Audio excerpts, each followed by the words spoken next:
Hello and welcome to Florida. We're at Sebring for heats 11 and 12 at the PolarGT $1,000 challenge. I'm Dan Blake. I've got Rob Cost alongside me as well for this encounter. And currently we have Norby Kiss, who leads the championship with 1,171 points. He has a 101 point lead over Dave Geelink in second place. He's got a bit of a lead, so he'll be trying to keep that intact. Norby Kiss, one of several drivers who is taking part in the GT Academy, so a bit of sim racing. Hopefully he'll be hoping to make his sim racing dream turn into reality, but he's got PolarGT as well on the horizons. Third position in the championship, we've got Philip Hildebrandt. Fourth, Enzo Benito, and manning at top 5 is Alexia Loma, so some very familiar names at the top. Rob, what do you think this two races are going to entail? Carnage. It's at Sebring, by the way. Sebring is the proper pronunciation. No, it's a great track. Loads of overtaking opportunities at quite a few corners into the hairpin, into turn 1 if you've got the minerals to do it. Obviously got the tight chicanes all over the track. It's going to be good. I'm looking forward to Sebring. Always do. Who did you say was in second in the championship? Sorry, it was GT Academy. I missed that part. Dave Geelink is currently second in the championship, but Norby Kiss currently leads the Hungary section of GT Academy at the moment. So Norby Kiss does race real cars already, buddy. Just to let you know. Fair enough. Fair enough. There's a little bit of information you didn't know. I thought you mentioned Norby's name, but yeah, he races already. But no, it's good. I mean, that whole thing is great for our community as a whole. It gets a lot of people interested in sim racing, and hopefully a lot of people are watching this because this is what it's all about. Yeah, we alluded to the track earlier. Now we're going to go to the GlacierTV track guide to explore this track fully.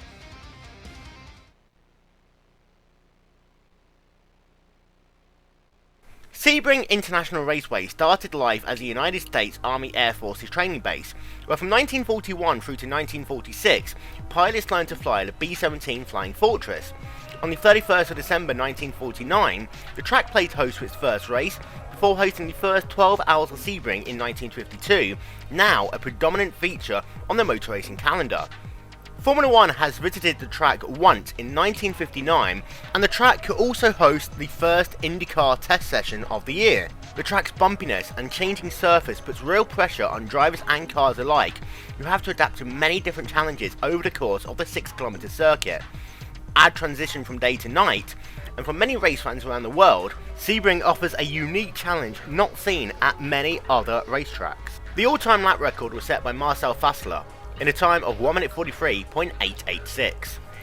You see the car as it comes past the start finish line now, holds it to the right hand side, close to the wall as possible to get himself a nice arc into turn number 1. This is a fast left-hander. Different lines available through here, as is the case at many corners in Sebring. Use a little bit of the curb if needed on the exit, but be careful not to go into the dirt. Now you come braking into turn number 2. It's a left-hander. You really got to get yourself a good run through all of these corners, set yourself up nicely for the final part of this complex, turn number 4, which then leads into a very fast right-hander for turn number 5. If you get yourself good speed through here and Gurney Bend, turn number 6, and you've got ample opportunity to try and set yourself up for a pass into turn number 7, the hairpin, making full use of all the slipstream available. Now turn number 7 is one of the slowest corners on the racetrack. It's a right-hand hairpin. You really got to get a good exit through here as well. The track darts to the left and then to the right on exit as you now lead yourself down into the Fangio chicane, turns number 8 and 9. Now you've really got to make sure that you get that car working beautifully on this section of the racetrack. The first part of it is turn number 10, Cunningham Corner. It's a 90-degree right-hander, but like so many corners on this racetrack, it immediately, one apex leads into another, as already you're into turn number 11 and 12, Collier Curve. Now this is nice, but you've got to get yourself to the right once again to block any overtaking opportunities, and then come down into turn number 13, Tower Turn, another 90-degree right-hander. You've got yourself now a little bit of a short straightaway before you take yourself into a double apex left-hander. This is turn number 14, Bishop Bend, take it pretty much full speed before you break yourself down into turn number 15. And this is a right-hand corner. You got to make sure you don't use too much of the curb here, because it really can unsettle the car. It really has got some sharp edges. Before turn 16, Le Mans corner. Use that curb this time on exit. You're going down now the longest straightaway on the entirety of the racetrack, the Ullman straightaway, before you set yourself up for the majestic turn number 17. Now this is a corner that has so many different lines, so many different apexes. None of them, however, are as fast as when you nail it perfectly on that one flying lap. Sunset Bend, turn number 17. Take your line, hope it works. Use those bumps to your advantage to help turn that car. Come out of it, you run a little bit wide if you need to, and then you'll come past the start finish line here at Sebring International Raceway, and that is one lap in the books of this brutal yet beautiful, magnificent racetrack. Thanks for listening.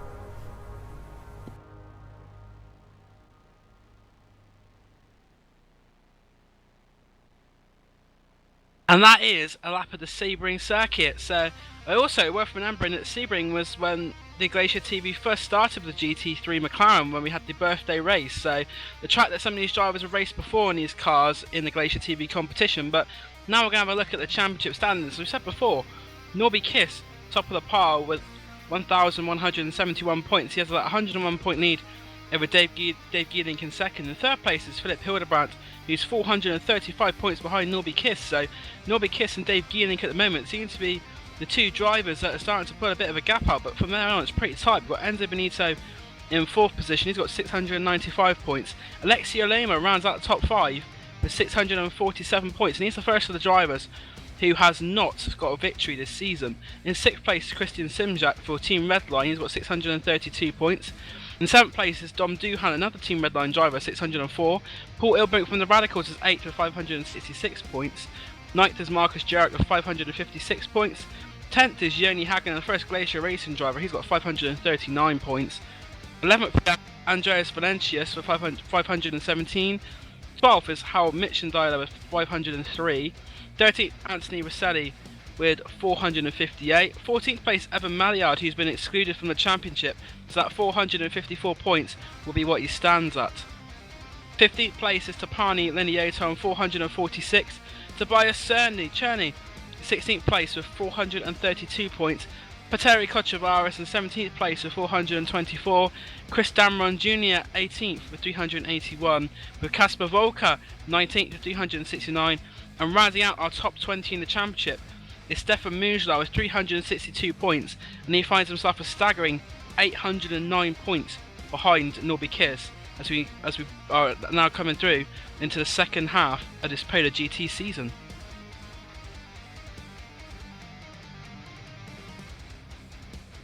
Rob, what are your thoughts on the my thoughts? Sorry, I thought you were going to go far into another couple of championship standings there, but you didn't. I know. I'm going to get your thoughts on this one first. I'm going to go on to the other one. Ooh, thoughts on this one? It looks like Kiss has pretty much got it sewn up. He'd need a absolute nightmare not to win the championship now, I think. I mean, there are points to play for, but Geelink's got his work out, obviously. 1 and 2 is, I think, is pretty much done. P3, Benito's not far behind, so it could be interesting, and Aloma, so I think P3 is all to play for in the championship, so there's looks like 1 of 4 drivers could grab that, but I'm pretty sure the first 2 are locked down, unless, Norby could have a complete and utter nightmare in this round, completely, but he's been driving too well and consistent to do that. All right, he's been, he's a hard man of the sim racing world. He's not afraid to make a pass on that. So it could happen, but he's been pretty consistent. Said the battle for third down, but as the prize pool goes, there's actually some quite big money to go. Third place gets you $125. Fourth place gets you $75. Fifth place is for $50, and then we go into 6th to 10th place, which is the IGP.com manager. 6th place will get you 6 months and $50 in iRacing credits. Oh, Oleski's in 5th, so any money is less than his normal bar bill, as far as I've been made aware. So that'll just pay for the next night out. Yeah, we know Club Finland are certainly the party animals. Now we're going to go on to the Hard Charger Championship. This is the cars for overtaking. So this is the ones who, as you said before, there are some rather hard drivers in there. These are the ones who are not afraid to put in a move or two. We've got Andres Valencius at the top of this one. He's got 74 points. Second place, Jarno Matikainen from Glacier Racing. He's got 60 points. Championship leader Norby Kiss has proven he's not just done it from the front. He's had 54 points in the Hard Charger. He's in 3rd place. 4th place is Dave Gieling, who's 2nd in the championship. He's on 52 points, but he's tied for that with Juho Rasanen, who's got 52 as well. 6th place is Joni Hagner with 48. 7th is Riku Vahe, 45. 8th we have Dom Duhan on 40 points. 9th is James A. Cullen on 38 points. 10th is Anthony Rosselli from the Radicals on 36 points. Itu Ivanakonis is tied for 11th position with Tapani and Leoto down on 35 points. 13th place we have Timo Ivanen from Inex Racing, he's on 34 points. 14th is Michael Abrams on 31. 15th is Kevin Parrish on 30. 16th tied is Philip Hildebrand and Sven Gatzel on 28th. And there's also a tie for 18th place with Giovanni Ripiani and Marcus Jurak on 27.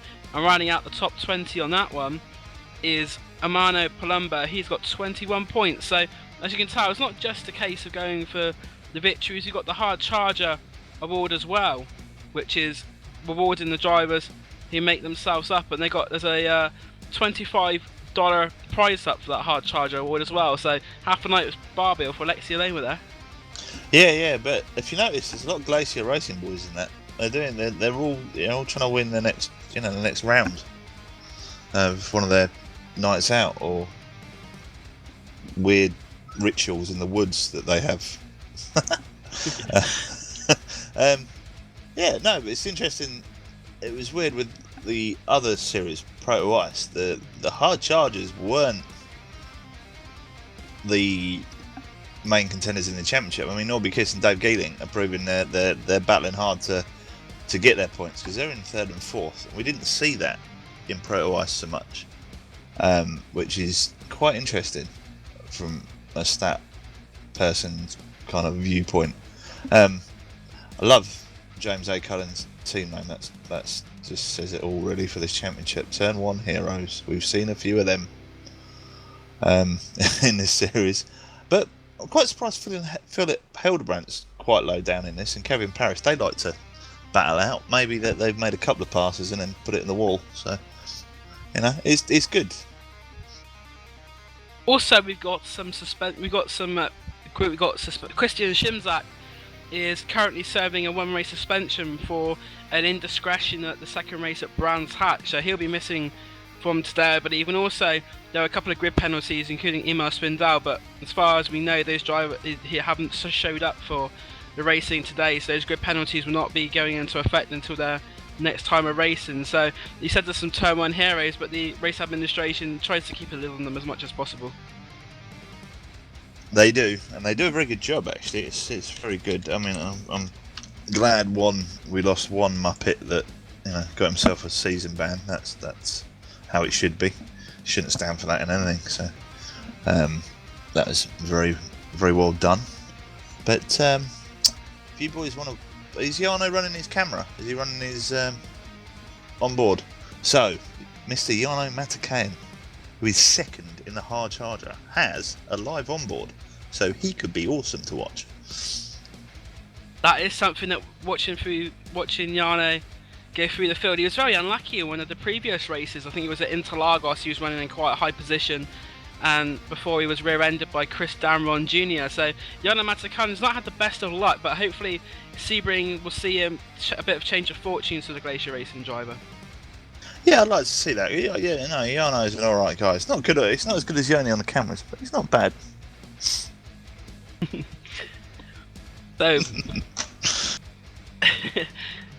Jarno's not had a lot of practice, so he thinks he's going to be a bit slower than others, but that just could be a bit of sandbagging there by the Glacier Racing driver. We'll have to see when the race begins. Yeah, he's always sandbagging.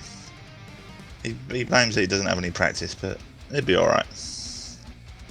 So the drivers have done their qualifying, and the qualifying positions will be up very shortly, I believe. But we've got some good racing going here for Sebring, and as Yano said, he's going for the Hard Charger Award, so he'll be someone to watch coming from near the back of the field. And now, for some of these drivers on the Hard Charger, may that be something they could do, or try and do, is maybe sandbag a bit in qualifying to help them gain the positions in the race. That's an interesting strategy that someone could do to win the Hard Charger. Yeah, exactly. I mean, if you could do it, it's not the best way of doing it, though. Obviously, you want to do it for if you're a racer, you want to be like flat out, try and do everything to do everything, really, and not sandbag. It's not really the coolest thing you can do.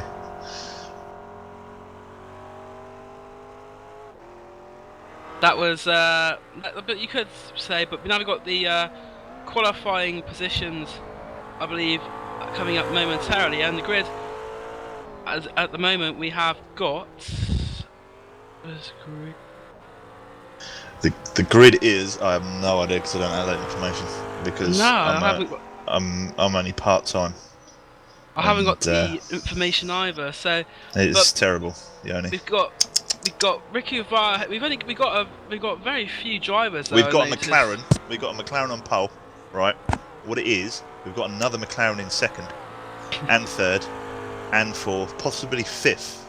There might be a McLaren, but I'm not sure. Sorry. It's too hot, Yoni. It's like 30 degrees where I am. It's crazy. And I'm fat and I'm not used to the heat.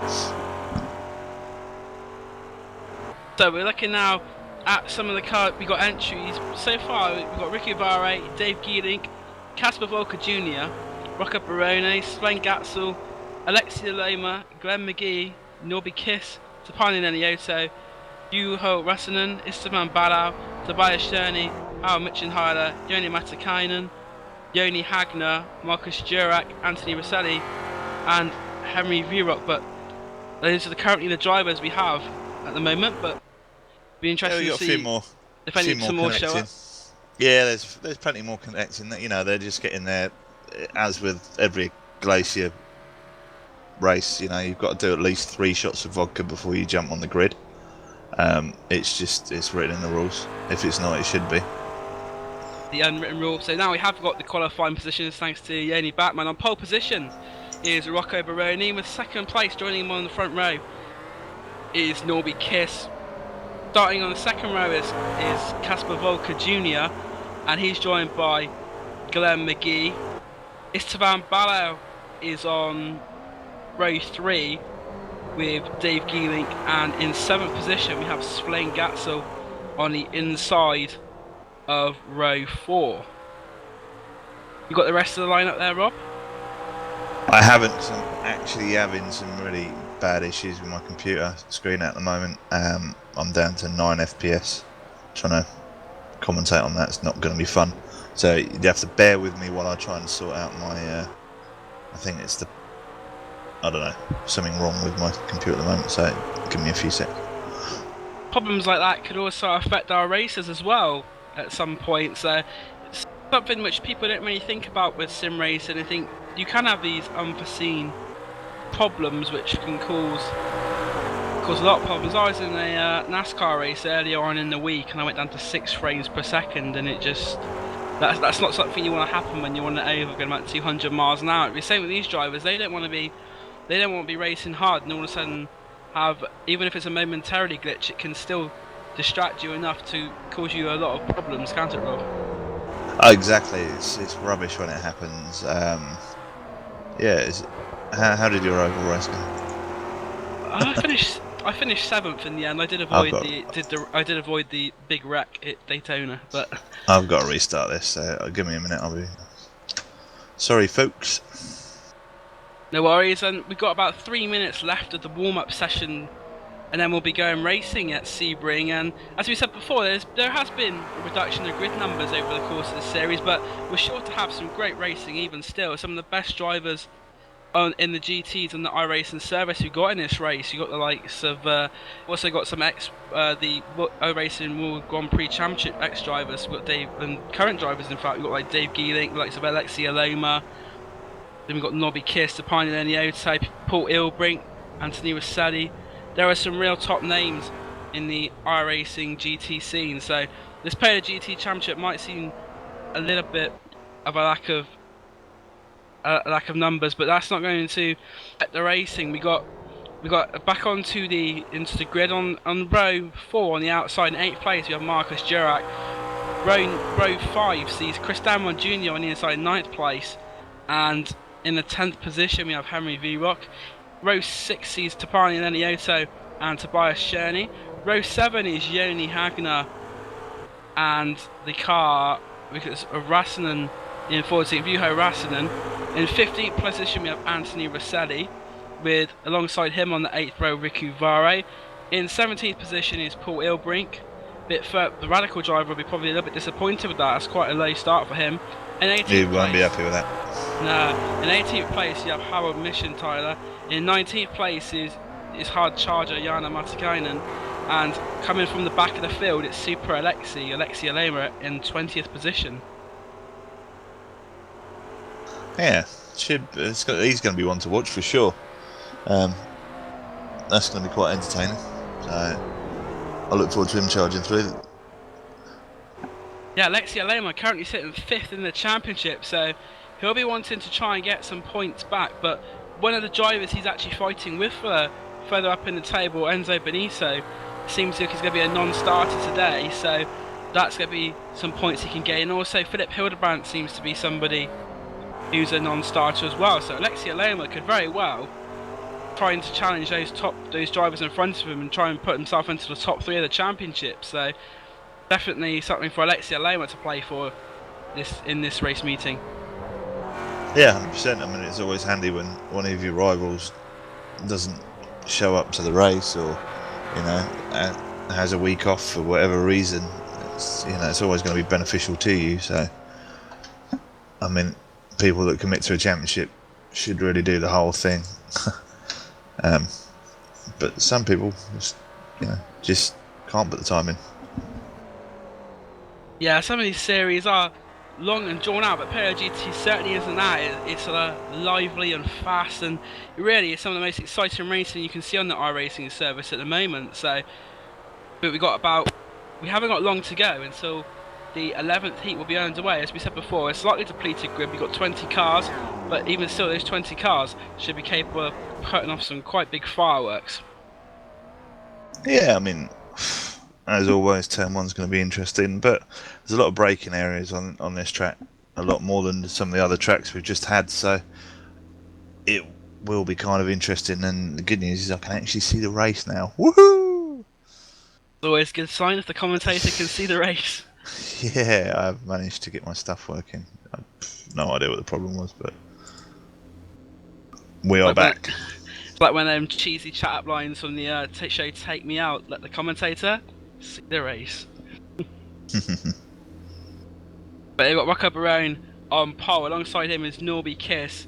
And then second row, Casper Volker Jr. and Glenn McGee is driver who is not someone I'm very familiar with in all honesty, but he's done a very good job in qualifying to be in 4th place in front of such drivers as Esteban Balau, Dave Geeling, Anthony Rosselli, Alexia Loma. But what we're waiting for now, which will be very shortly, is for the lights to go out and for racing to get underway. So here we are at Sebring. In a moment, the engine notes will begin to rise, and now out go the lights, and it's a good start from our pole position man Rocco Barone, and Norby Kiss maybe a bit of a slow start for him there in 2nd place. As they come into turn 1 for the first time, it's going to be Rocco Barone in the lead. They're 3 wide going into turn 1, Rob. They are 3 wide going into turn 1. Norby Kiss got a ton of wheel spin off the start, and it wasn't his finest moment. Back quite a few of the field back up, which has given Rocco Barone a clear track and space to breathe. So let's see if we can pull out a gap. Another driver going up is Dave Geeling. We saw him make a couple of overtakes there, and there's a car going up on the grass there as well.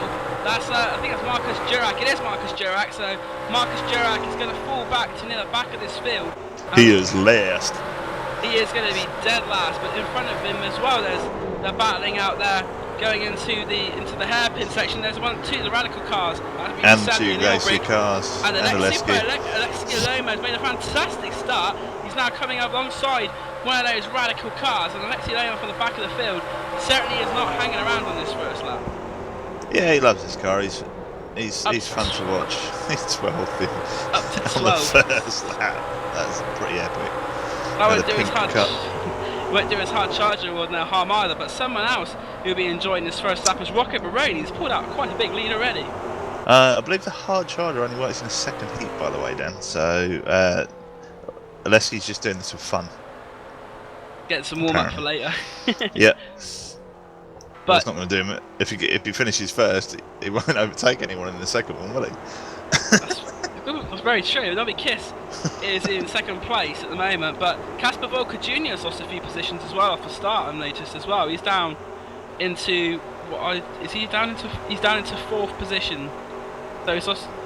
Dave Geelink on the attack as well there. So someone's coming right back at him. Car 8 is coming right back. That's Volker Jr. That is Casper Volker Jr. So Casper decided to have a fight back on him. So they head into turn 1. Geelink, not a great place to pass. You can do it. Is he going to look to the inside? I don't think he is. He might set him up for the braking zone. That comes around in a minute though. Knowing how Dave drives and the amount of time we've seen him drive, he's quite smart with his overtaking. He had a little look. I'm here. I'm going to have your spot. Nice little battle there for him because you got Dave Geelink, you got the cars, Esteban Barlow, Dave Geelink, Casper Volker Jr. Here he comes. Here comes the pass. The pass will happen.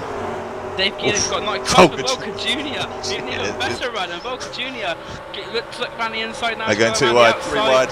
Oh, this could end. Last late breakers. Down into the brakes are speeding. Oh, and he looks up the inside and makes the pass. The crowd goes wild. The crowd goes wild as Dave Geelink as he takes the position off Esteban Barrow, but Casper Volker Jr. also wants a bit of that. He's seen it, looks quite interested in a bit of a laugh, so he's going to now try and make a move on Esteban Barrow himself. He could try to, but Barrow put in a bit more of resistance there. But behind him, you got. He's hit the curb. He's got himself all kind of loose there, so cars behind are now swarming over the back of him. It's like a load of wasps on jam. Yeah, a nice group of wasps, as you said, led by the number 42 Glacier Racing car of Yoni Hagner. So that's the car in 8th position, and then in 9th place we have Henry Vierlock, and then not far back off them as well, Tapani and then Yoto. And in 2 laps, Rocco Barone has a 2.4 second lead. See ya. Rocco Barone, gone. yeah, he doesn't want anything. Too what?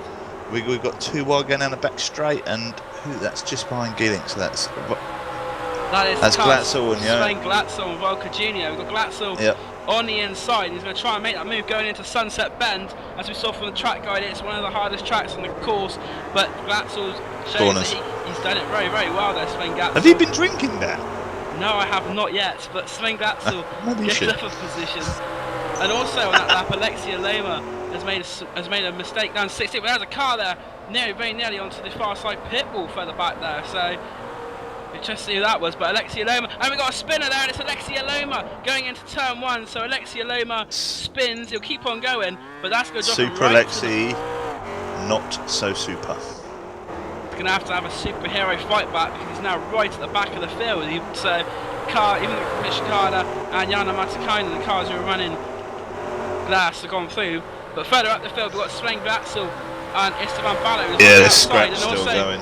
We got Casper Volker Jr. on the inside as well of Glatzel, so instead of attacking, Glatzel might try and make a defensive move here, but just about Geelink's pulled away from this. Geelink's pulled away from this, so in a clean air, Geelink's getting away, which is good for his championship. And let's see if he can catch up with the guys in front. He's not too far behind Norby Kiss, actually. He's only 4 seconds back from Norby. So, contact! We have contact between Volker Jr. and Sven Glatzel. Oh, there's cars weaving all everywhere. And Carnage is very sensible driving there. He did not try and pull out into the group of cars, and we almost had a situation similar to in the Grand Prix earlier with the Marussia going across the track. We nearly had a McLaren rolling backwards. Rolling back with a Glatzel again. Sven Glatzel. Was there contact? Did Oleski hit him? Oh, his car's naffed. No, he needs to pull that off. Unfortunately, I think that is his race over. So Sven Glatzel not having. Sven Glatzel, you are done. That is certainly probably race-ending damage. But as we said before, Rocco Barone and Glenn McGee. But now we've got a battle further up the field with. Tell you what, Glenn McGee. I know you just said his name. he's Really? been super impressive recently in this car, and credit to him. He was leading the last round, and they only lost it in the, you know, towards the end of each heat. So look for him to do something. Also, we've got a good battle between one of your teammates. We've got Paul Ilbrink, and there's some smoke in front. There's a car spinning, and it's the number 79 car, Henry Vierock. So Henry Vierock spun it exactly the same place as we saw Alexia Lehman spin out the lap before. So turn one, a bit problematic for these drivers. But as we were saying before, there was a battle between Tapani and Lioto, Paul Ilbrink getting involved there as well. So midfield, there was quite a bit of fierce battling going on. But also, we've seen Henry Vierock have a bit of a spin, and Henry Vierock has dropped right down the field. In fact, he's come out just the car in. He's someone just made a move in one of the Radicals cars. I will gather whoever that was. Tapani. Was that Tapani? No, someone else. Like Marcus Girac. Great move up the inside of. I think that was Paul Ulbrink. He made the move on, which was a nice clean pass. Good move up the inside. Yeah, we've seen Marcus Girac making a few of those good moves throughout the course of the season. Marcus Girac, someone who has raced the majority of this season, if not all the races, and we got in 17, the car number 17 there's under a bit of pressure. That's Juho Rasanen. He's got Tobias Sherney behind him, but as we said before, but that battle for the lead has come down a bit there because Norby Kiss, I think, is starting to make a bit of an impression on Racco Baroni. It was 2.9 seconds, and it's now down to 2.4. It was 2.7 and it's nearly 2.5, so he gained a tenth. It looked like Rocco got a little bit squirrely on one of the exits, but we'll see. I think Rocco's got this, to be fair, unless he makes a ton of mistakes. You were saying before about Glenn McGee, and Glenn McGee, in fact, is not letting the two in front of him get away too badly. He's trying to keep up with the championship leader, Norby Kiss. So, you said before about him being impressive in the previous round, and he's trying to carry that on today. But in fourth position, Dave Geelink will be trying to catch him up. Dave Geelink has got about 2.8 seconds to catch. Yeah, Geelink is catching. I mean, Glenn McGee in there. I presume it's green on the viewer's screen as well, because I don't know if my stuff's actually working properly. Some of the paint schemes aren't showing up for me. So I'm going to call him the Hulk, because he's running a green car. So Glenn McGee in the Hulk-powered car is doing himself and there's a spin also. Proud. That's Casper Volker Jr. He's just going to hit the tyre barrier, and that was near enough. He just came out of coming out of turn 5, going to Big Ben turn 6, and he just seemed to lose control of the car. He went backwards into the barrier. I don't know how much damage that would have done, but Alexia Loma has gone past him as well. And Alexia Loma, in fact, is going to try and make a move down the inside here of Jana Matsakainen to come down to the hairpin. Jano's just got a position for now, but far too polite by Jano. That was way too polite. He thought he was going to get dive bombs, so gave him the room. But Aleski showing that he doesn't always dive bomb people, and they both went, who's going, who's doing what? And that's what happened there. I'm wondering if these McLarens are on Pirelli tyres. You know, they're going off after like 2 minutes or blowing up. I wonder if they've got Kevlar belts or steel belts in. Who knows? Answers on the postcard. It's starting to definitely catch up. Norby Kiss looks visibly closer this lap to Rocco Baroni did on the previous lap, Rob. Yeah.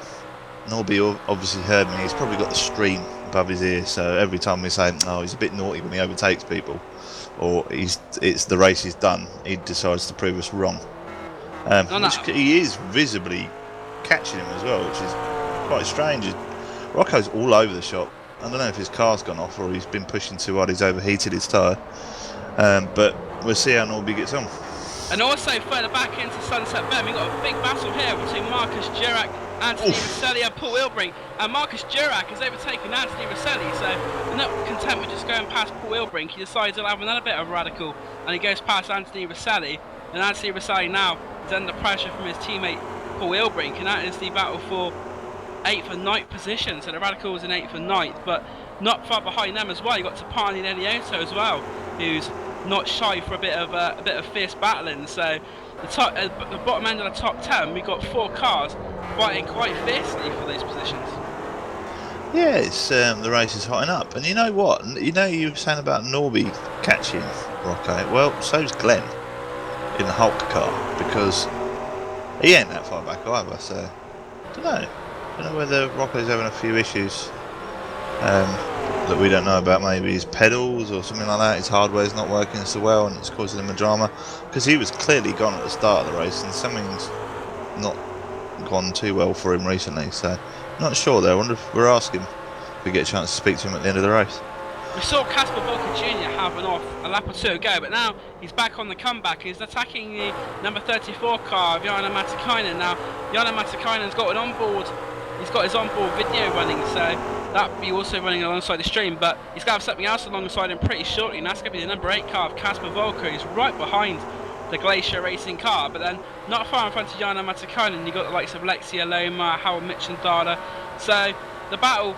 We've got battles all over the track here, but it can't be long before Casper Volker Jr. makes his move. No, it can't be. We'll obviously see when it looks like he's gearing it up for the end of the straight into the last turn. Or he might do him on the straight. Oh, Jarno blocking. He's made his one move. He can't really move now. And he's going to have to go the long way around the outside, but the turn's wide enough you can do that, and you can cut back under them, and that's what he's looking to do. Yeah, Volker Jr. Sails around the outside. We've got a bit wide there. No, he cut back. He's going to cut back.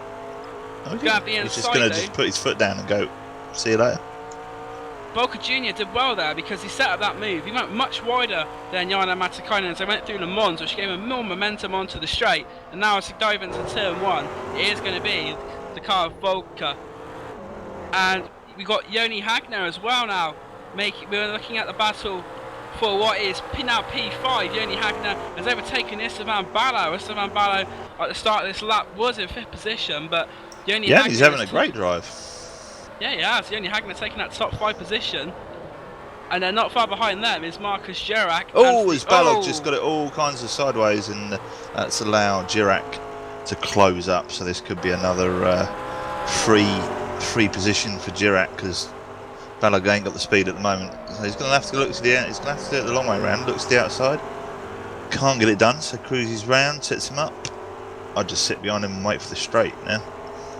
We could have a battle for the lead very shortly, because Norby Kiss has got that gap right down to Rocco Bahrain. It was 0.8 at the line, but now definitely not 0.8. He's right on the back end of that number 9 car, and Norby Kiss, the championship leader, he's already had this season 3 victories, and he can see a 4th right in front of him. So Norby Kiss will be very much determined to get him past it, but also Rocco Bahrain will have the same amount of determination to keep him behind. So, but at the moment it does look like Norby Kiss has got the stronger car of the two.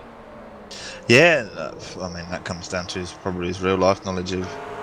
I presume he makes his own setups and stuff, so it must come down to that. I wonder if he runs just a base up everywhere and tweaks it for each track. I mean, that's what most teams do. So, but he's looking all kinds of fast right now, and he looks to the inside, and they touch. Contact! That's it. Contact Game over both cars. And that is Rocco Bahrain and Norby Kiss. I have to say, Glenn McGee now takes the lead. What are you guys Kiss doing? there. Norby had the inside, man. He had the inside. His car was alongside on my screen, so I don't know. That's a racing incident in my book. In my opinion, they both turned in, and I don't think Rocco paid much attention to where Norby was on the track. To be fair, I'm going to have a little look at that if you carry on. Yeah, I'll let you have a look at that. But that was not very not what we want to see really. But Norby Kiss was very lucky when he came across the track. He nearly had contact with another car. Norby was front wheels were almost in line. He had the corner, and Rocco just turned in. To be fair, that could have been avoided by both drivers. But to be fair to Norby, for a change, I'm going to stick up for him there, and he had the corner, in my opinion. So there we go. The race has completely changed with that one corner. We said before about the Polar GT bringing some fast, fierce racing, and that just shows that these drivers really want to get the victories in this race, because of course victories mean prizes, and when you got money and things like that for stake, any position can count. And also at the moment that also puts Norby Kiss is now dropped back behind Dave Geeling, but Dave Geeling was quite a way behind him in the championship. But Dave Geeling's got about 100 points. He's 101 points back, and now Dave Geeling's got the incredible Hulk in front of him, as you nicknamed him earlier, Glenn McGee, and Glenn McGee has actually got the lead. So Glenn McGee, a fantastic run for him at the moment. We've just about 16 minutes into this race, and Glenn McGee it is who leads. Yeah, I'm delighted for Glenn, really. I mean, he in the last round he drove brilliantly well, and he'd just been there or thereabouts. He didn't really let the leaders get before their accident get out too far out in front.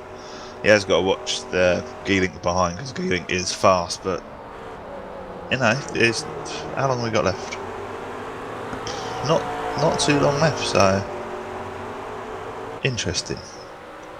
Also, Nobby Kiss and Rocco Barone didn't actually lose too much time as a result of their incident. They're third and fourth position, but Barone is only 3.2 seconds behind Glenn McGee, and he seems like maybe starting to make up a bit of time. So, I don't think these two cars suffered too much damage, or if they did, they're fighting very well to try and minimise the effect it's going to have, because they're still third and fourth.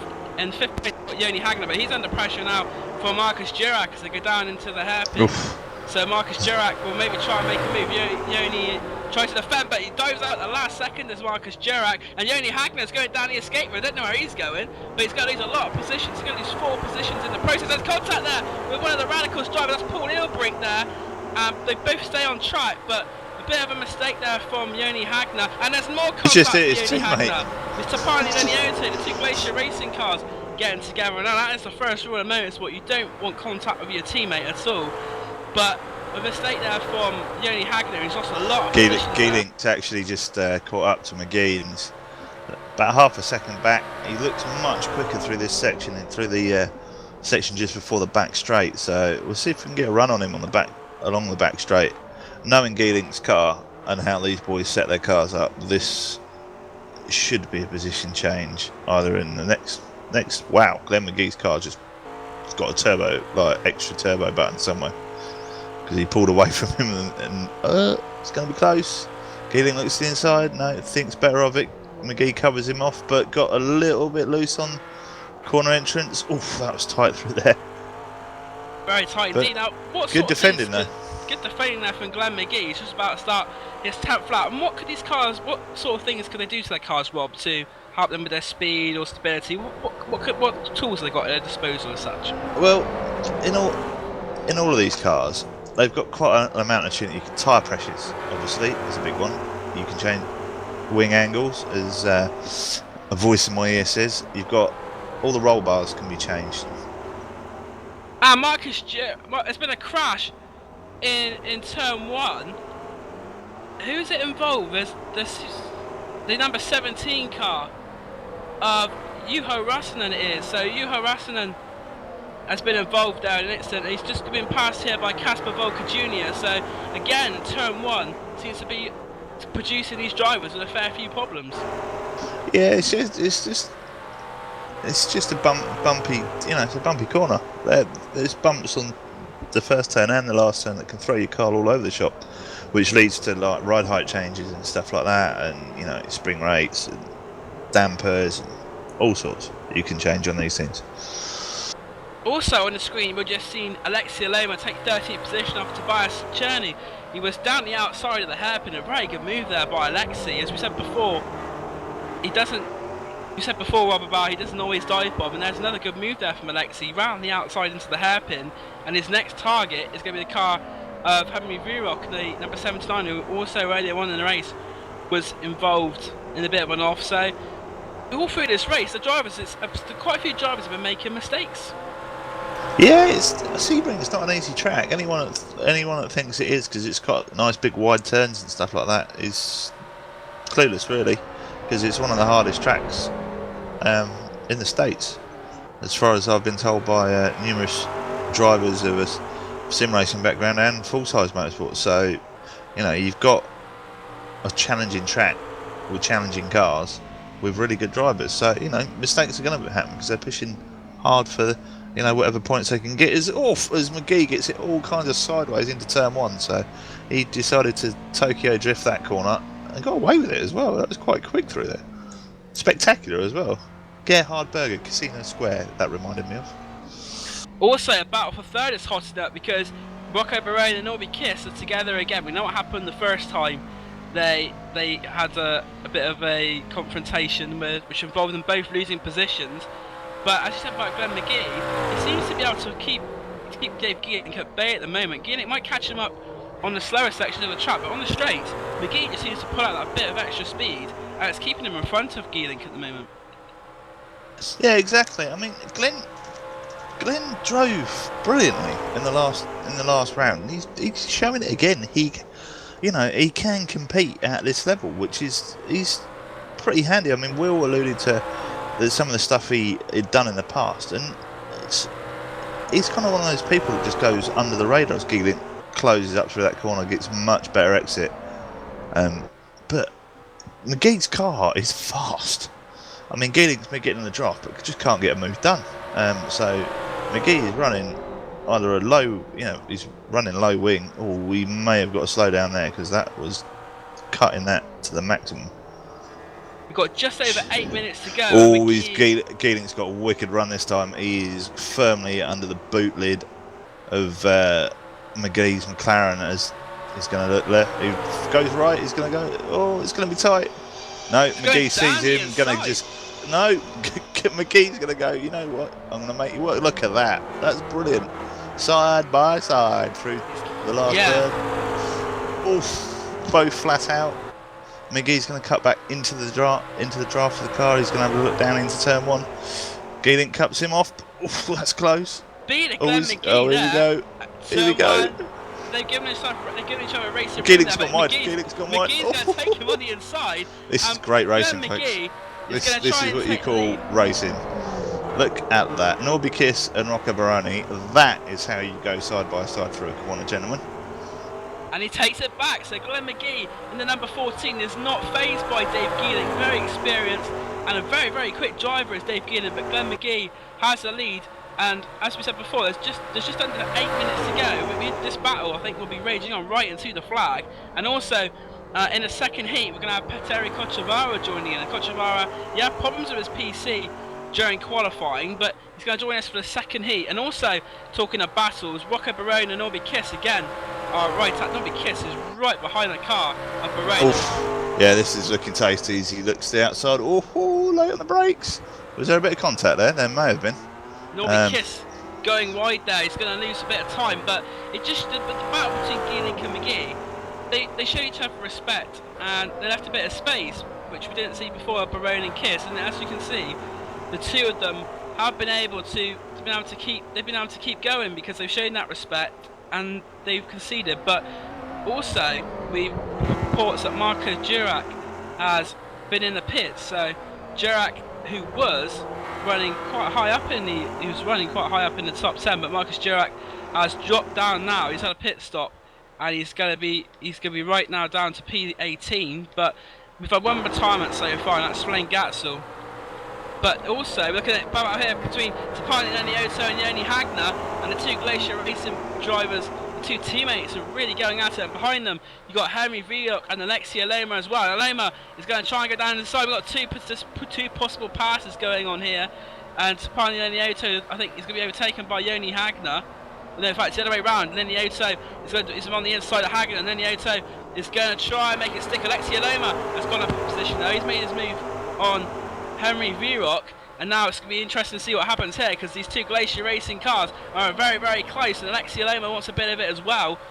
So we've got three of them battling fiercely. Lenioto is on the outside. He's got very wide though into the corner, and that's going to cost him at least two positions, because Alexia Loma's come past alongside with Joni Hagner, and also he's got Henry Villok, but Henry Villok, I don't think it's quite going to take advantage of Alexia Loma. Has been touched by Tapani Lenioto, and the two countrymen have contact. Loma into the wall, and Super Alexi, as he's known as, is going into the wall, and the Club Finland drivers seem to be colliding amongst themselves at the moment. Yeah, so who knows what went on in that party in the woods? Who knows? As Geelink is all over the back of McGee again.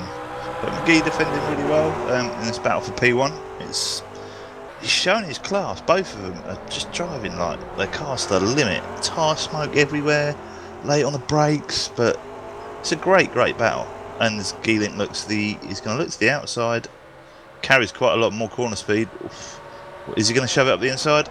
He's looking, a little bit late on the brakes. Just effective run out, so we'll see if he can carry a bit more speed through this corner, as it looked like McGee made a mistake there. Yeah, McGee's made a very big mistake there, and Dave Geelink almost made it through, but now we're onto the straight, and this is the part where Dave Geeling actually suffers compared to Glenn McGee. Glenn McGee seems to have a superior car in the straight line, but Geeling is going to try to go round the outside at Sunset, but McGee has got it covered off. They're leaving each other racing room again, which is good to see, but now we're on the straight. I think we'll find it's McGee who will end lap 13. He's still in the lead, it looks like that at the moment, but Rocco Barone has put a bit of distance between himself and Norby Kiss. Norby Kiss we saw going wide on that previous lap, hasn't been able to catch it up, but Dave Geeling, now we've gone to the straight. We've got 2 laps to go in this race, so we're now in the closing stages. It's going to be a 16-lap race, but Dave Geeling is going to try and take the victory from Glenn McGee. I think Glenn McGee, I think I would like to see McGee win this race, to be honest. He's driven very, very well. He's kept Dave Geeling after what happened at Brands Hatch, yes, I agree with you. I would love to see Glenn McGee win this, but Geeling's not going to let it happen easy with 2 laps to go. You know, he's going to go right. They need to make a move. So he's late on the brakes as well, so it's going to be good. Further back down in the top 10 to Pioneer Leniotto. He's going to be fighting for the positions he's got, but he's got Henry Vierock behind him in 9th position. His teammate Yoni Hagner 10th, Casper Volker Jr. 11th, and Tobias Shoney in 12th. And there's not much separating them. And we're going for that to the lead battle here. Oh, they are side by side. They're side by side. Dave Geeling has got the lead, I think, just about. He's got the inside line, he's got the advantage, and he's going to take the lead. So Glenn McGee fought in vain, but it's not quite going to be enough. I wouldn't count him out. Well, I would count him out now as he just goes in the grass. Lost a bit of time on the grass there, and this could allow the team behind the Rocco Barone. And the curse of the commentator strikes again. I'm sorry, Glenn McGee, but I don't think it's quite over yet because, as we know, he's got the advantage on the straight line. It's too far now. Too far. Dave's quicker in the tighter sections, so he ain't going to make that. He's not going to make the time back on the straight at all. He'll make a little bit, but I think Geeling with clear air will just go see you later. Yeah, Dave Geeling, who has taken 1 victory already this season in the PolarGT. It looks like he's going to be a favourite to take a second, but we said the battle between was hotting up, but now in 5th position, Esteban Ballos under a bit of pressure, Anthony Rosselli in the Radicals car. So as we come up now towards the last lap, it could be something to watch, the battle between Esteban Ballo and Anthony Rosselli. But also we've got that battle between Tapani Leniotto, Henry Vierock and Yoni Hagner. That's even fiercer. Tapani Leniotto in 8th position. He's got Henry Vierock and Yoni Hagner behind. There's a bit of a gap back, but Tobias Shoney is going to try to make a move on Casper Volker Jr., but thinks better of it. But now as they go into turn 1, let's see what happens with these Glacier Racing cars, because Tapani Leniotto under some quite fierce pressure from Henry Vierock, who hasn't made a move yet. But as we come onto he's gone a bit wide there, and Vierock might try and stick it down the inside. In fact, he's gone for the inside as I say that. And the latest of the late breakers, and Leniotto just about keeps it in front at the moment. So but this is stacking them all up, and Casper Volker Jr. and Tobias Shoney also getting involved now. I think Yoni Hagner is going to have to maybe try and defend here from Casper Volker Jr. instead of attacking Henry Vierock, because Casper Volker Jr. looks very racy at this stage of the race. But Vierock's going to try and get down the inside of Leniotto as well. This is the last lap. Fierce, frantic stuff. And they stay in the order at the moment, but this certainly will be something to watch as they come to the line. But the battle for the lead, we said before about Glenn McGee, I think you were just about right there, Rob, because he's not quite going to be catching up with the car of Dave Geeling. Glenn McGee will be second, it looks like, but there's still uncertainty for 3rd place. Barone and Kiss are quite close together. And then we've got Ballo, Rosselli quite close with Paul Wilbrink. I'm watching brief.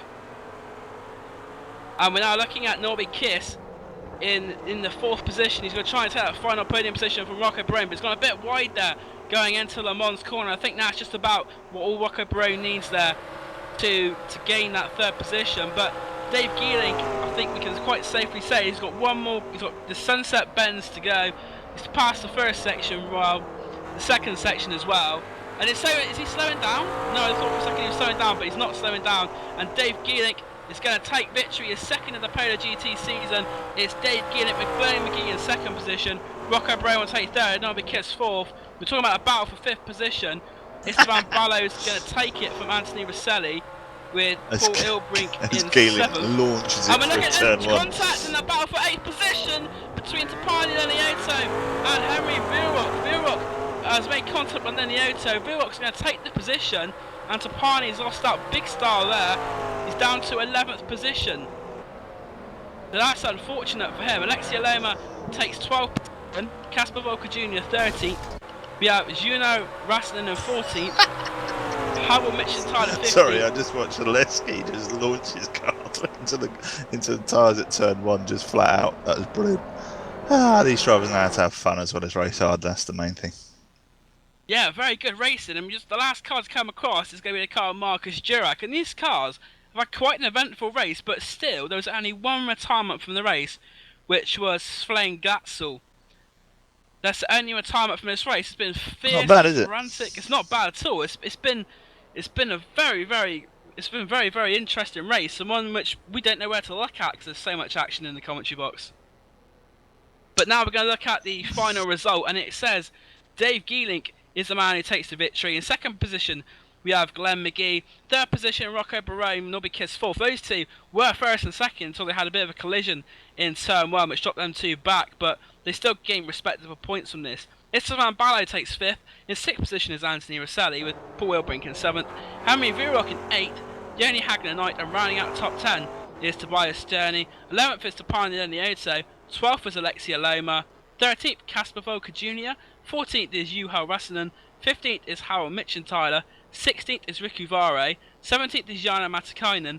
18th is Marcus Durack, and our retirement Svein Gatzel finished in 19th place. And something else we've got to think about is the reverse grid pole, because usually it's a top 20, but there wasn't even 20 cars in this race, so who will get the pole position? Petteri Kotavara will get the pole, I would have thought.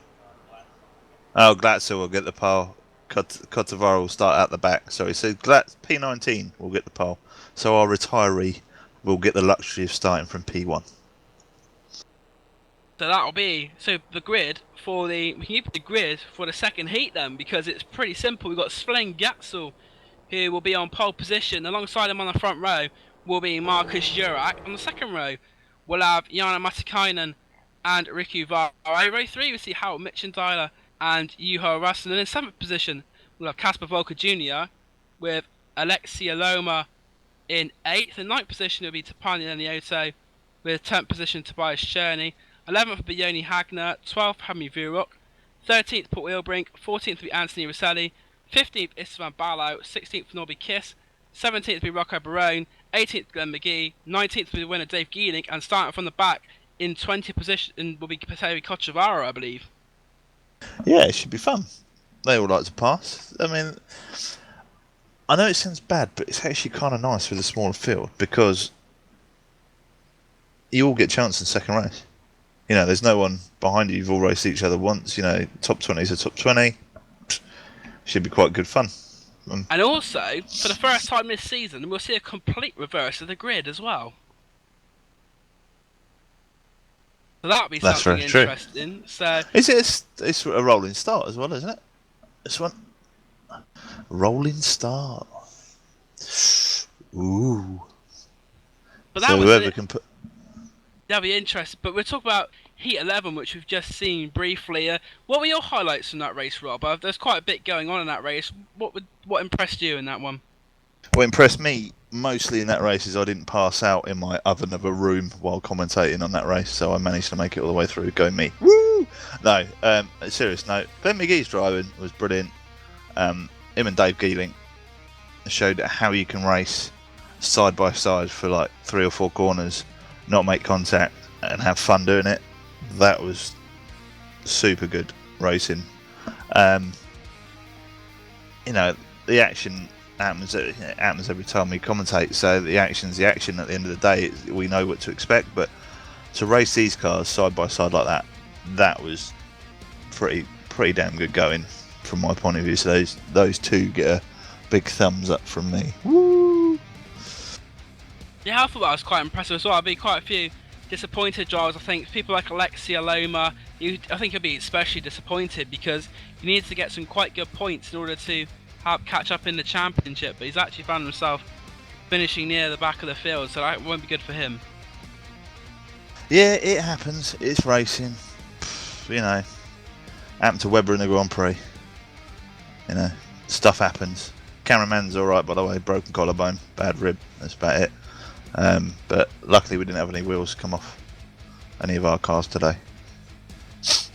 No, that is good. Cameramen and commentary. The only backman is safe and well, so that's always a positive sign.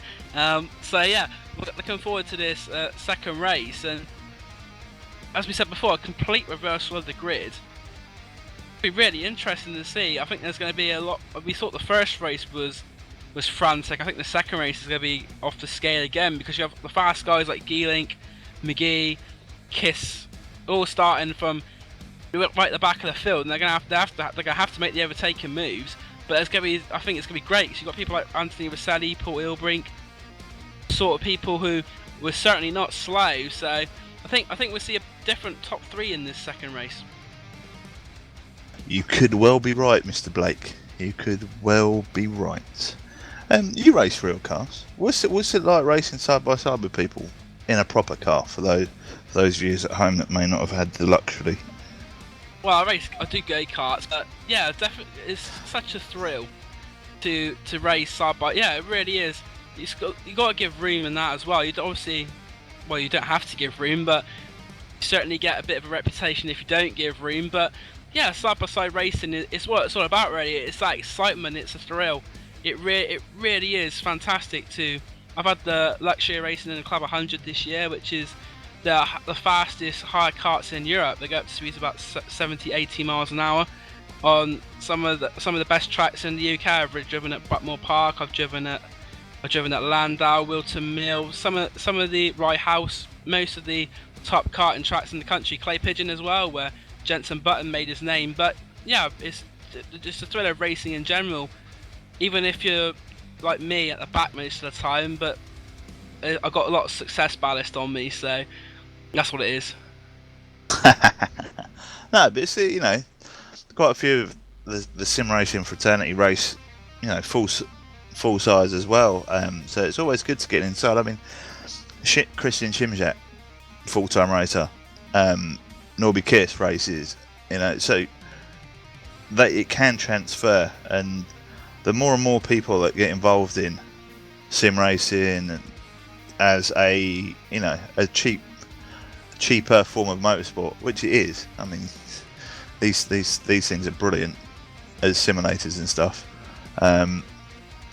You know, the more people will enjoy that whole motorsport, and it makes watching it even better because it gives you an insight, and that's something I've learned from commentating on it. You know, you get much more of an insight once you've driven one of these things around a track, and you can, you know what's going to happen. You know how the tires go off and all that jazz.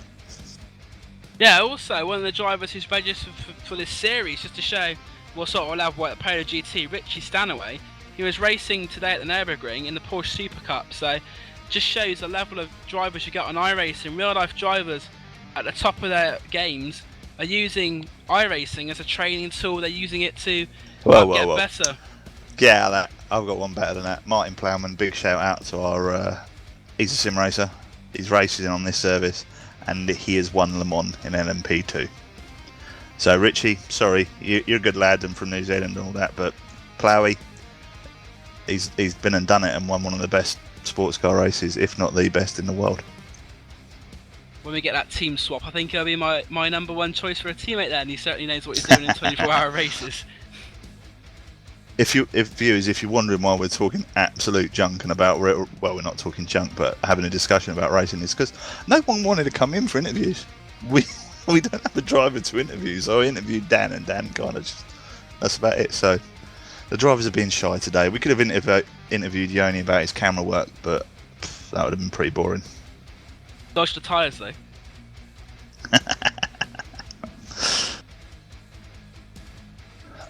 And we're looking now at pictures from, we got Heat 2, the cars are doing a warm-up session at the moment before the race, just to see if they've gained any knowledge from the first race, want to make any last-minute setup changes well on that. So this last bit of warm-up time before the race, how important is it, Rob?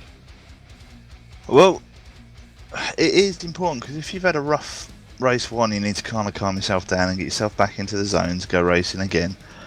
Or if you've had a super good race one, you're like all excited, you also have to calm yourself down. So you kind of just got to take a few moments to yourself and go, right, okay, it's a new race, let's go. If the setups didn't work, then you know you've got time to change a few things and stuff. which is always handy. You know, you can make last minute changes to wing or tyre pressures and all that sort of jazz. You can go and grab yourself a drink, which is really important in this heat, which I really need to do. So I'm just going to duck out really quickly and go and make myself a cold drink because I am dying.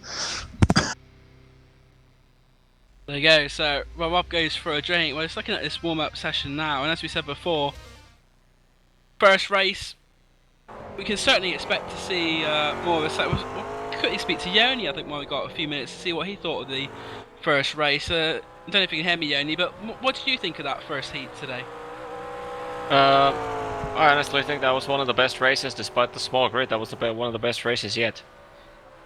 Yeah, action all over the track. What anything in particular stand out for you in that one? The Glenn McGee, Dave Geeling 2 wide through turns, last corner 1, 2, 3, 4. That was brilliant. Especially after seeing the turn 1 wreck or turn 1 collision a few laps earlier, they showed it how it should be done. And outside of that, also there was the Hackner, Tapani, Journey, Aloma, the quartet who also did quite a good battle for quite a long period, passed each other like 2 times 2 wide in the backstretches, all that stuff. Brilliant stuff.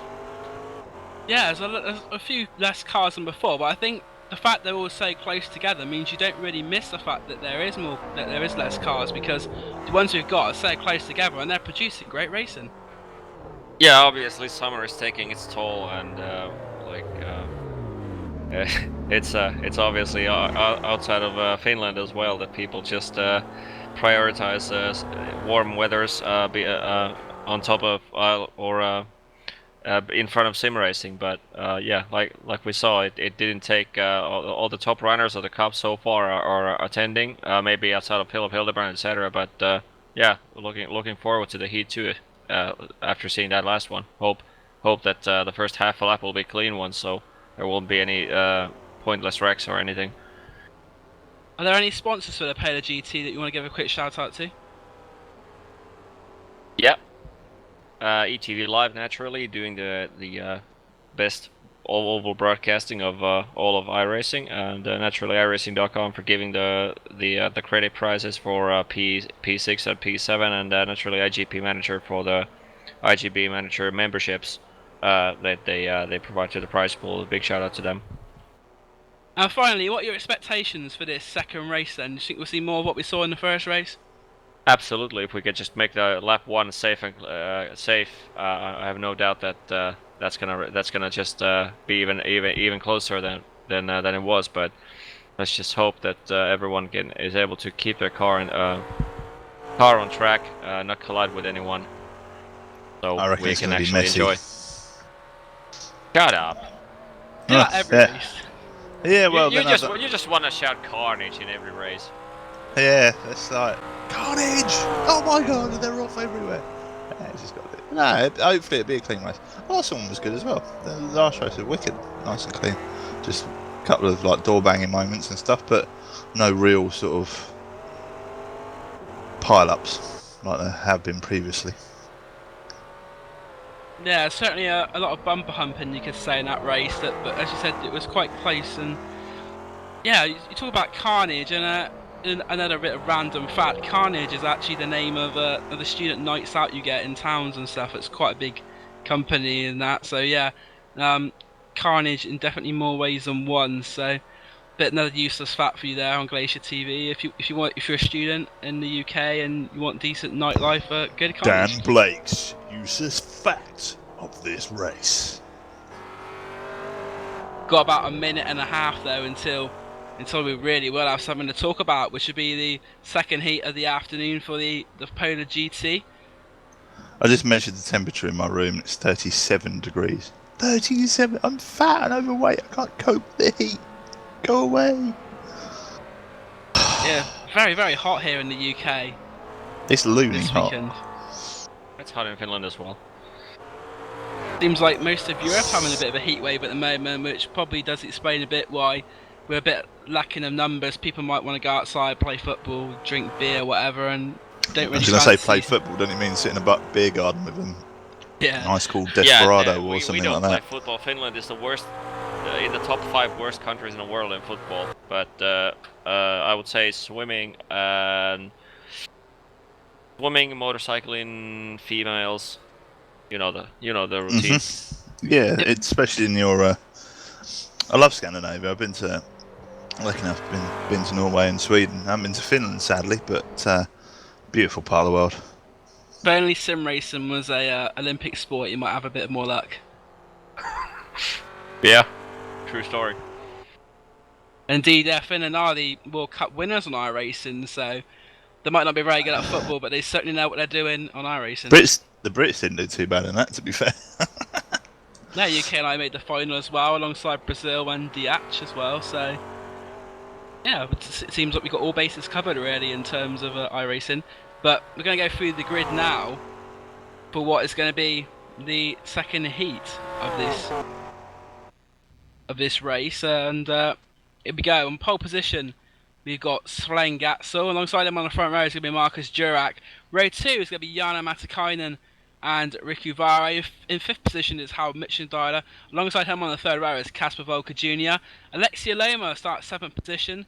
He'll be alongside Tapani Lenio. So those two had a bit of a coming together in the first heat. So it'll be interesting to see what happens with those two. Then you got Tobias Sherney and Yoni Hagner on row 5. Row 6 consists of Henry Vierok and Paul Wilbrink. In 13th place is his radical teammate Anthony Rosselli, who has Esteban Balau next to him. Championship leader Nobby Kiss, he'll start from the 15th position with Rocco Barone alongside him. Those two as well had got a bit close and personal in that first race.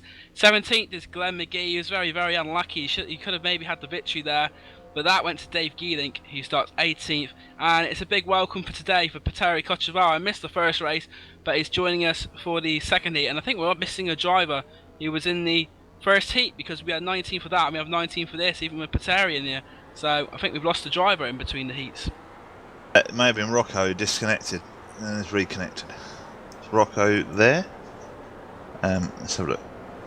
Rocco's on the grid. We're missing. No, he's not on the grid, mate. He's greyed out. He is not on this pace lap. He is in the pit lane. To Rocco Barone, in fact, it will be starting from the back of the grid. Blaine Gatson. But we've still got. We've still got 19.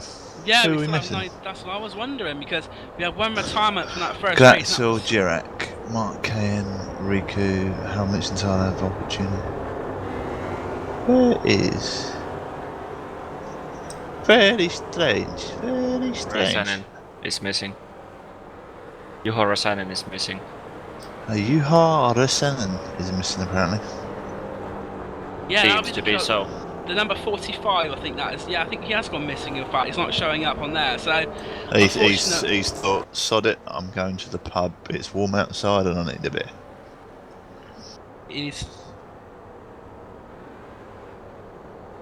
And as the Mustang pace car leads them around this, I mean, pace laps are alright and all that, but they do leave you a little bit of room to talk, but sometimes they're really boring.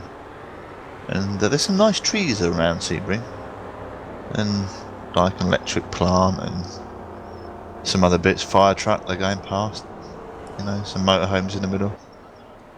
People, oh, Yoni's joining us for comedy. Woohoo! Woohoo! That means me and Dan won't bore you to tears. Not forget to introduce me into the commentary board. Joined by Excellent. Yoda. Yoda is in the house, gentlemen. So, all seriousness. Speaking of trees, VIR have lost their own tree, which is quite disappointing really, because as I said, the landmark of the track, but looking around the Sebring track, I don't think there's quite one that will replace it. No, there's a lot of big motorhomes. They actually plant another oak tree in there. I would think that would make a pretty good idea. Rumour has it Will Vincent's going to go and stand there with his hair. It's a rumour I've heard. Yeah, that would fool everyone. Yeah. Sebring used to be an airfield, right? Yeah, I believe so. Yeah, I thought so. Yeah, just looking around this. iRacing do a great job of scanning all the tracks and the surroundings and stuff, and I just noticed some aircraft hangars. I thought Sebring was an old airbase. As they're heading down the back straight, so the pace car's gonna pull in shortly, and we're gonna go racing. Yeah, we're gonna go racing indeed. It's gonna be the 12th heat of the season on PolarGT. I reckon Yoda should boogity it. I think we need a boogity. Perfect. It's all over to you, Yanni. We'll let Yoda do the Grand Marshal at the start. No, we won't. Yoda not having it. Yoda's Anyway, not up for it. as they head into the last turn, the R-Racing pace car will pull off into the pit lane, and we will shortly go racing. These boys will look to put the noisy pedal down as quickly as possible to get a good run into turn 1 as they cruise round, and we are about ready to go racing. Go. Yeah, they are. We're off now. And it's a good start from Svein Gatzel and Marcus Jurek. Further down the field, looks like we got some battling and we could be 3 wide again going into turn 1. You have a text message. I always have a text in the wrong spot. It's either in the cinema or during a broadcast. Everyone seems to be through turn 1 cleanly, and amazingly clean. It's a clean start. Oh my god! I need to But Alexei defers. Alexei is going for a pass early on. Oh, McGee going around the outside. Oh, just about saves it. And he was fighting over like last place. So this is going to be a great race as they all head down to the hairpin for the first time. Yeah, best, very clean. Best Heat 2 start of the series. Congratulations to everyone. Whoa, no late diving for the Glacier Racing duo there. Lindelof and Hagner going 2-1 in the late braking zone, but both will still survive. When are we going to see the first non-successful pass? Give it a lap and a half. Or maybe, I don't know. It could be quite soon. Wasn't Sven Glatzel pretty high in the standings in the Heat 1 before he spun? Because it looks like he and Marcus Jurek are, so far at least, sharing the same pace at the front. I think Sven Gatzel was running about mid-pack before he had this little issue earlier. Rocker Barone is trying to catch the rest of the field up after starting from the pit lane.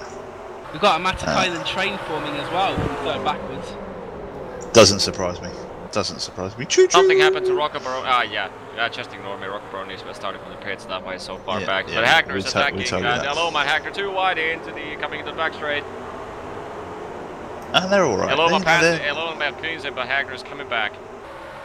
Yeah, a battle between the Phoenix again. We saw they had quite a good battle in the first heat, and Yoni Hagner won't take that line down. But in front of them as well, there's a good battle there between Casper Volker Jr.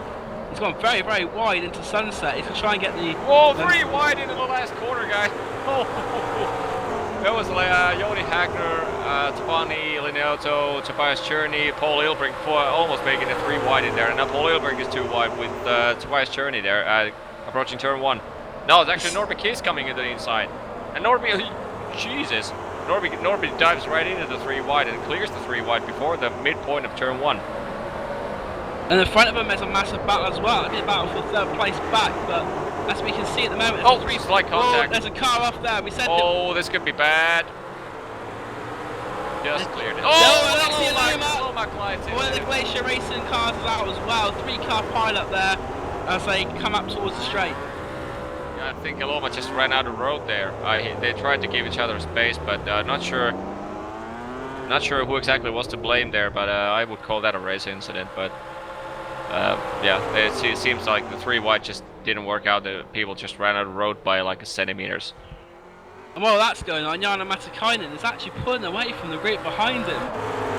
He was 2 tenths in front when they crossed the line, but he's pulled out about a second now to Ricky Vari. But they're all going to try and catch up again. But as we said before, this is like the first race. They're battling right from the start, and the car really going. That's Tapani Lenioto, I think. He was one of the cars. Yeah, it was Tapani Lenioto who was involved with that incident with Alexia. Look at Hagner. Norby inside of Hagner. Hagner just failed coming out of the tower turn, and now Norby's on the inside. And look who's coming behind them. Peter Kodavara started P19. Up to P9. Oh, a little bit of contact. Oh, sorry about that. I managed to unplug my microphone and my headset, so I couldn't hear anything. I wonder why it went quiet. Yeah. Collided. There is contact there. With Peter Kodavara. Tobias Cherney collides with Kodavara there. That was unfortunate. Very unfortunate. But Kodavara has managed to keep going. But Tobias Cherney has lost a lot of time. No, Kodavara's off. He's done. Something broken in his car and he's off into the wall. Yeah, his front axis is gone. And meanwhile, Norby Kiss is going past Yoni Hagner for P6 right now on the main straightaway, 2 wide. Yeah, Nobby Kiss started the last lap in 12th position, so he's made up a lot of places there already. Geelink and McGee not far behind either. So, and they're going to go sailing through because, contact! Oh, there goes Geelink! Geelink goes Oh, off. Geelink goes off. that's what is going on? Does not hit the wall there. There's tons of like small contacts which end up in a huge disasters. It seems to be so. I mean, there's not one single late dive bomb or anything. It's just small collisions which, unfortunately, ends up bad results because of that. The cars are so tightly packed right now. That's not going to do Geelink's championship any favours at all. Well, he didn't hit anything really, so he's down to he's 14 right now. But yeah, he's gonna have to fight his way back up. As Norby still battling away with the GlacierTV car. Oh, he pushes him off. Another collision. Oh, and this is gonna be bad. Oh. That's a big accident. That's a big crash. Yeah, that's the only Hagner's day is done right there. Yoni Hagner, you are done in the wall. Yeah, very, very big side impact there for Yoni Hagner. And this race, as we said before, it's just burst into life. With about 4 or 5 minutes into it, we got through the first lap, okay, and after that, it's just seemed, as Rob would say, it's carnage. Yeah, I mean, the heat 1 was like 1 DNF, 35 minutes, 30 minutes. Now we're 5 minutes into the race, and what, 5 DNFs? Yeah, it's crazy. Yeah. Like I said, like small incidents, every one of them. Oh, and another contact! I can't believe this. Jarno Matikainen spins.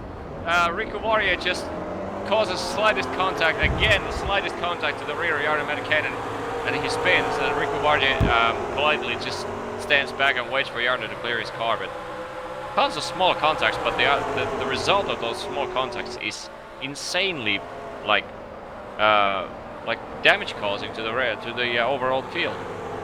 It's like grenades going off on the cars, isn't it? Yeah, it's crazy. Got a couple of cars in the pits as well. One of those cars is Harold Mischenthaler, so he's currently at pits trying to get Yoni Hagner coming down to the pits as well. So if these cars can get repaired, of course, with there being a minimised grid, there still could be chance, even if they're a few laps down, they could get some decent points out of today. Exactly, it's worth getting fixed and going back out. But it's still, Jarno Matikainen is off. Oh, Jarno Matikainen flies right into the Radicals car in the turn 7 hairpin there, from the tire barriers. Can't see who he actually collided. I think it was Anthony Rosselli. Yeah, it was Anthony Rosselli. I don't know if there's any damage to Rosselli's car, but damn. What actually happened? Just looks like Jarno just slipped his car on the slightly onto the grass during the braking and got sideways and just flow. There was contact with Rosselli halfway down the straight. They put him on the grass. Basically, that's what happened. But while all this has been going on, up front, Sven Gatso and Marcus Durack have won 7.8 second lead back to the rest of the cars fighting. I've got Casper Volker Jr. third, Glenn McGee is fourth, and then into fifth position there is Norby Kiss. So Norby Kiss already fought himself back up into the top 5. Geelink has disconnected. That is not good. Lots of DNFs from minor incidents, like in a short period of time. Yeah, absolutely crazy.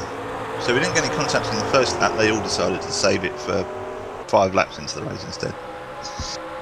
Look at this. Baroni is now under pressure from Paul Ilbrink. It is, as he was trying to get past Esteban Balo in front of him, and now actually looks to me like Paul Ilbrink got the P8, but Baroni's not done yet. He's coming to the outside into turn 3 here. Wow, drew the outside into turn 3. He's able to make it stick. He's gonna have to make it stick all the way through turn 5. Nope. Ilbrink defends hey, we like got a a pass lion. which actually didn't have an incident. But now Ilbrink's under pressure from the car, Rocco Barone on the outside going into turn 7, but Ilbrink covers it off well on the inside, leaves Rocco Barone with little chance to get through there, but now Barone on the grass trying to get back up Paul Ilbrink there, but don't think he's quite going to make it stick on that attempt, but I think Rocco Perone's certainly getting a bit impatient behind that Radicals car. Glenn McGee's flying. How did he get up to 4th? Why didn't I see that? He started at the back. He was like last. Oh, it's almost a contact with Baroni and Ilbrick there. Very, very When did- nearly. Glenn Honestly, McGee's just... Yeah, well, when did that happen? He snuck up to 4th like a ninja. I didn't even see him get to 4th. I think all the stuff that's been happening in front of him, he's just been able to keep out of trouble, and he's found himself there, as you said, in 4th position, and now he's got the championship leader Norby Kiss behind him. So this, as it looks at the moment, Glenn McGee is going to have a really good haul of points from Sebring as he's coming. He's done well in the first race. Now he's in the 4th position at the moment for this second heat as well. So Glenn McGee certainly having a very good heat. But up front, Sven Gatzel and Marcus Jurek are really close now, and Jurek maybe will try and have a look into turn 1, but he thinks better of it, sticks behind the number 10 car. Obviously they've known what's been happening throughout the race and throughout the earlier race, a bit of patience. I think Glatzel and Jurek will take position 1 and position 2 at the moment. Yeah, you'd always take a podium. Baroni has a good run now. Baroni has excellent run now into turn 1.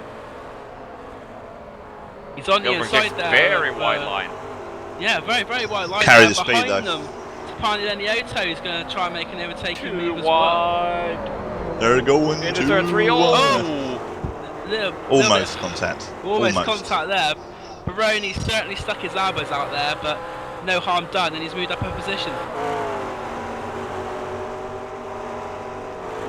Alexia Loma is, despite his earlier incident, he's still running in 12th position, so Alexia Loma still on the track. And also we've got Joni Hagner, who's been in the pits. He's a lap down, but he's going to gain at least 2 positions because his teammate Jana Matikainen and Dave Geeling get out of this race. So Joni Hagner has got a chance to gain 2 positions. He's had some repairs done to his car, but he's still going. And also, is there any other cars? Contact Roselli and that must have been Esteban Barlow. Roselli blinked, so he had a little bit of a connection issue or something and blinked right out in front of Esteban Barlow, which can happen, sadly, but that's damaged both cars. That's really disappointing, because both of those cars are running in the 6th and the 7th position, so they're having good runs. And as we said before about hardware issues, it just shows a slight little issue like that and it can cause a problem for you. But unfortunately it looks like Esteban Barlow may have suffered a bit more than Anthony Rosselli there, because Rosselli's gone past Barlow again. But it'll be interesting to see just how much damage has been done there. And Glatzel is still holding back Marcus Jurek. Yeah, Sven Gatzel, the number 10 car, currently leads this from Marcus Jurek. And Jurek, I think Jurek hasn't really, he's not been very aggressive as such. He's been quite passive. He's happy at the moment to stay behind the car, Sven Gatzel, because they've got an 8-second gap back to Casper Volker Jr. in 3rd place. So really for those two, if they run the way they are at the moment, 1st and 2nd, and just stabilise that gap, then later on in the race they can sort out the issue. But it seems like they're both running at relatively the same speed at the moment anyway. Yeah, at the moment it looks like Norby Kiss is going to have a jackpot from this weekend. Yeah, it does. It looks really good for his championship, as he's right on Glenn McGee's back door right now, so he's on the back of the Hulk car. He's going to look to the inside of the hairpin, surely. He dives down to the inside. Oh, McGee goes, no, Glenn McGee is not going to let him through. Yeah, shuts the door firmly. Yeah, my hat's off to Glenn McGee for not only holding back Norby Kiss here, but the valiant effort he did to actually win the Heat 1 there. I mean, he already more than doubled his championship points from that top 2 position. He didn't have to fight Dave Geeling there, but he just wanted to race, and he gave Geeling a run for his money. Well, and if you remember back to the last event at Brands, he ran out of fuel and threw away a very good finish there, and he was devastated, bless him. And but he's more than made up for it this weekend because he's having a fantastic round. What team does he drive for, incidentally? Or is he a privateer driver? I have no idea, but Glenn McGee is Satellite Racing, I think it was. Yeah, Satellite Racing. Interesting. Not heard of Satellite Racing before, but certainly having a good showing. And Jana Matikainen is said his car his front end was like a trampoline this race, so I don't think he was quite happy with the way that car was for him in the second heat. But Oh, Sven unfortunately, Glatzel spins from the lead. Own mistake, personal mistake. Too wide. He goes takes a too wide line into the turn 1 entry, clips over the cones, and there's the rumble strip, piece of a rumble strip over there that sends your car sideways, and that's looks like. Actually, he is able to maintain P2 there, but that looks like an easy win for Marcus Gerac right now. yeah, we said before about them. It's obviously, despite the fact they're way up front, they were pushing it to the boundaries there, and Glatzel's found the limit, and to his cost is probably throwing away his chances here of the victory, because the car Marcus Gerac now is quite a bit in front of him. He's probably got about 3 or 4 second gap now over Sven Glatzel, and Casper Volker Jr. can now see Glatzel in front of him, so Casper Volker Jr. might have a bit of a spur on himself now. He's been saving his tyres. McGee and Kiss are catching all of them right now. They are flying.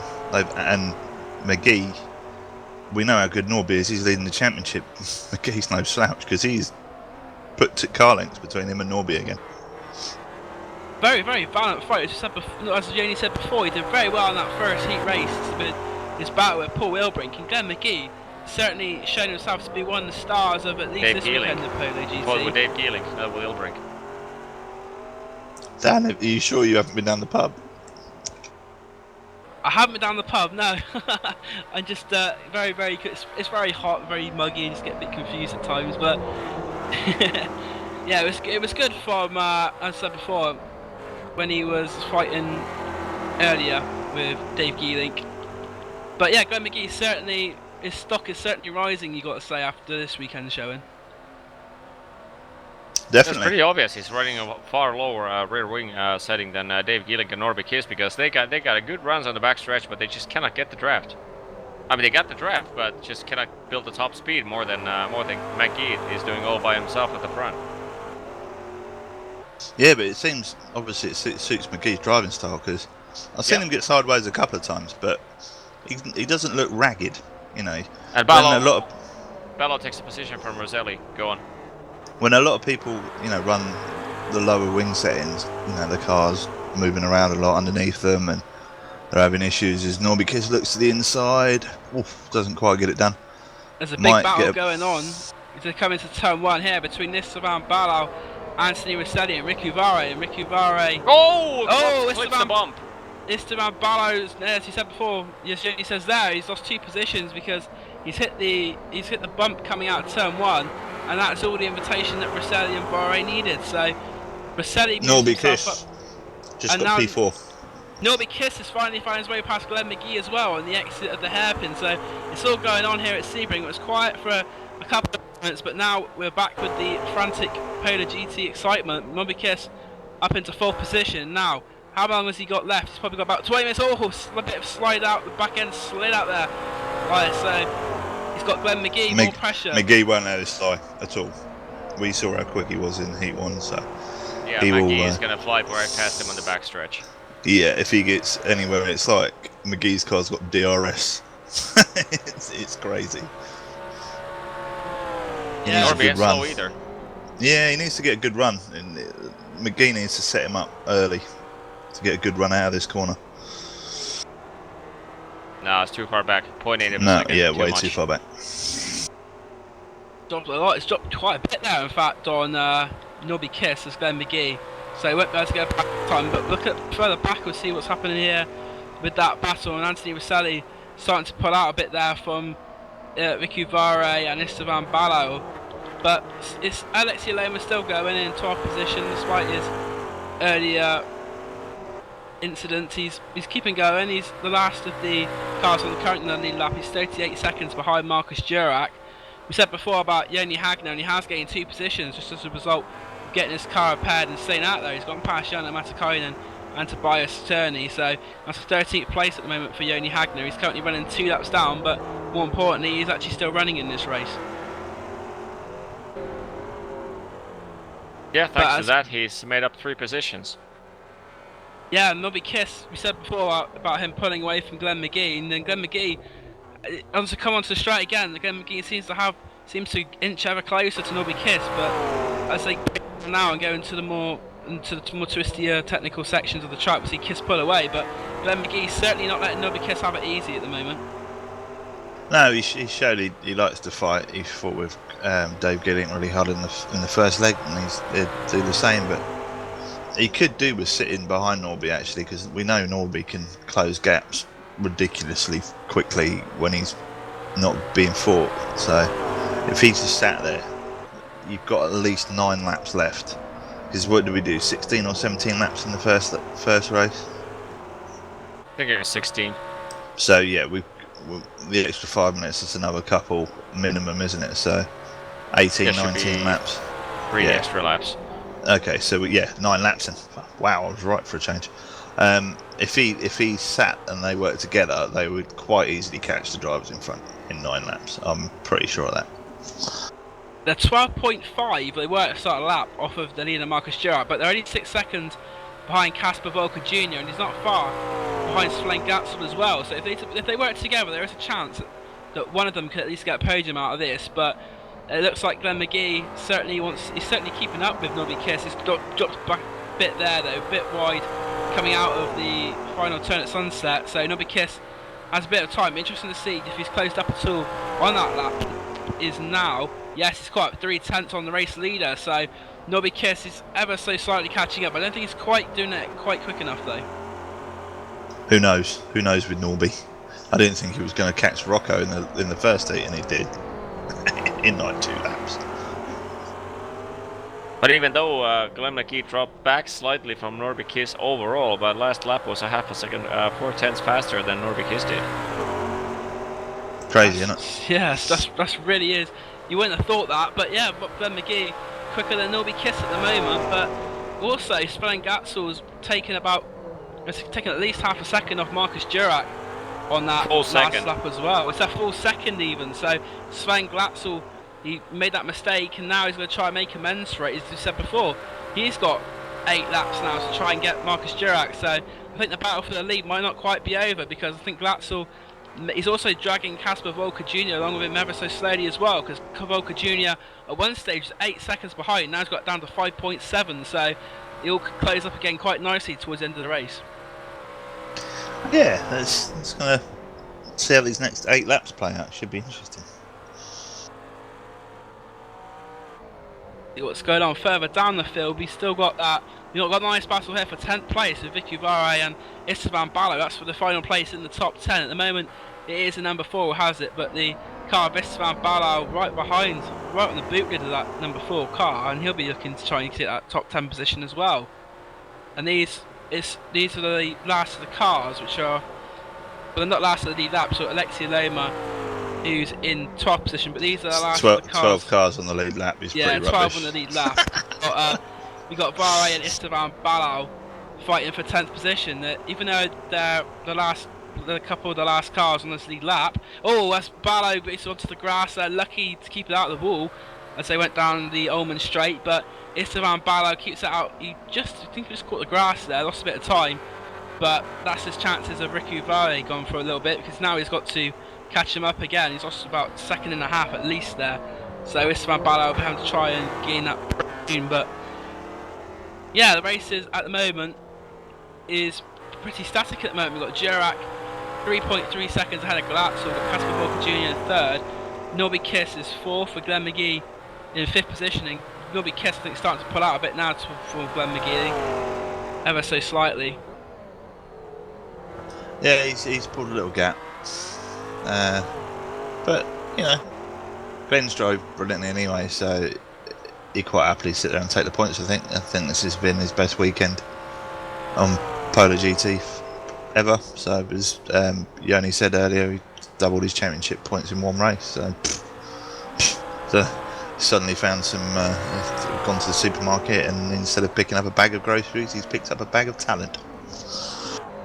Speaking of cars coming back, we said before about Tobias Cherney. He's actually come back on the track now, and he's overtaken Jana Matikainen. So Tobias Cherney is now 6 laps down, but running in 14th position. He took a place back. So Jano's lost another couple of he lost some more points there, because the car Points Tobias Cherney, mean prizes. yeah, they do indeed. And Tobias Cherney went up another position there. So it just shows that even though it's like one position, that the number 28 car has decided to go and just get that extra position. You never know how important those points can be at the end of the season. Yeah, that's crazy. Norby Kiss, has he caught him up again? Did he catch him? Yeah, he is. 0.4 Yeah, second a lap, but he's running out of laps. He's still 6 laps 6.4 to seconds. go. Yeah, 6.4 seconds. He needs to get close like a 1 second a lap.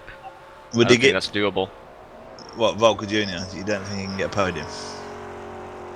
No, he's a bit far away. I think 6 laps. To get third. The gaps between the top 3 have equalized quite well. Girac, Glatzel, Voluka Jr. all 3 lapping pretty much identical within 0.2 of a lap. 0.2 a lap. So naturally, all it takes is one big mistake, and it all can go sideways.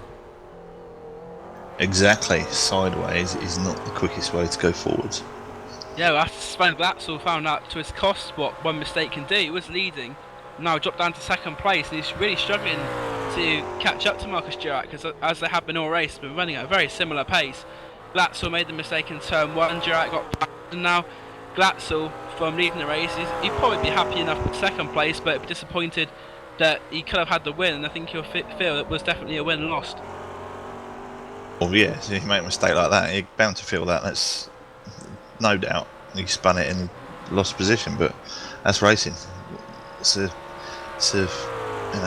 trait of racing. You make a mistake and it's could hurt, could be worse, or you can carry on. I think Casper Volker Jr. might be trying to take that second position off him, because he seems to be closing up a little bit. He was on the last lap, he was 2.4 seconds behind.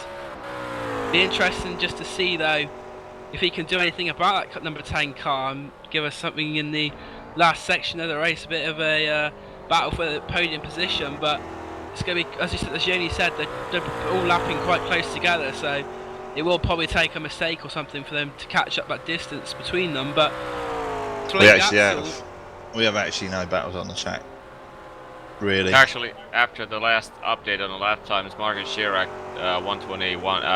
201.436, Ben Glatzel 201.0 alongside of Voluka Jr. also 0.0. So P2 and P3 caught leader by 0.4 of a second last lap around, and Norbekis beats Glatzel's pace by 0.3 of a lap. But like I said, Norbekis is going to run out of time.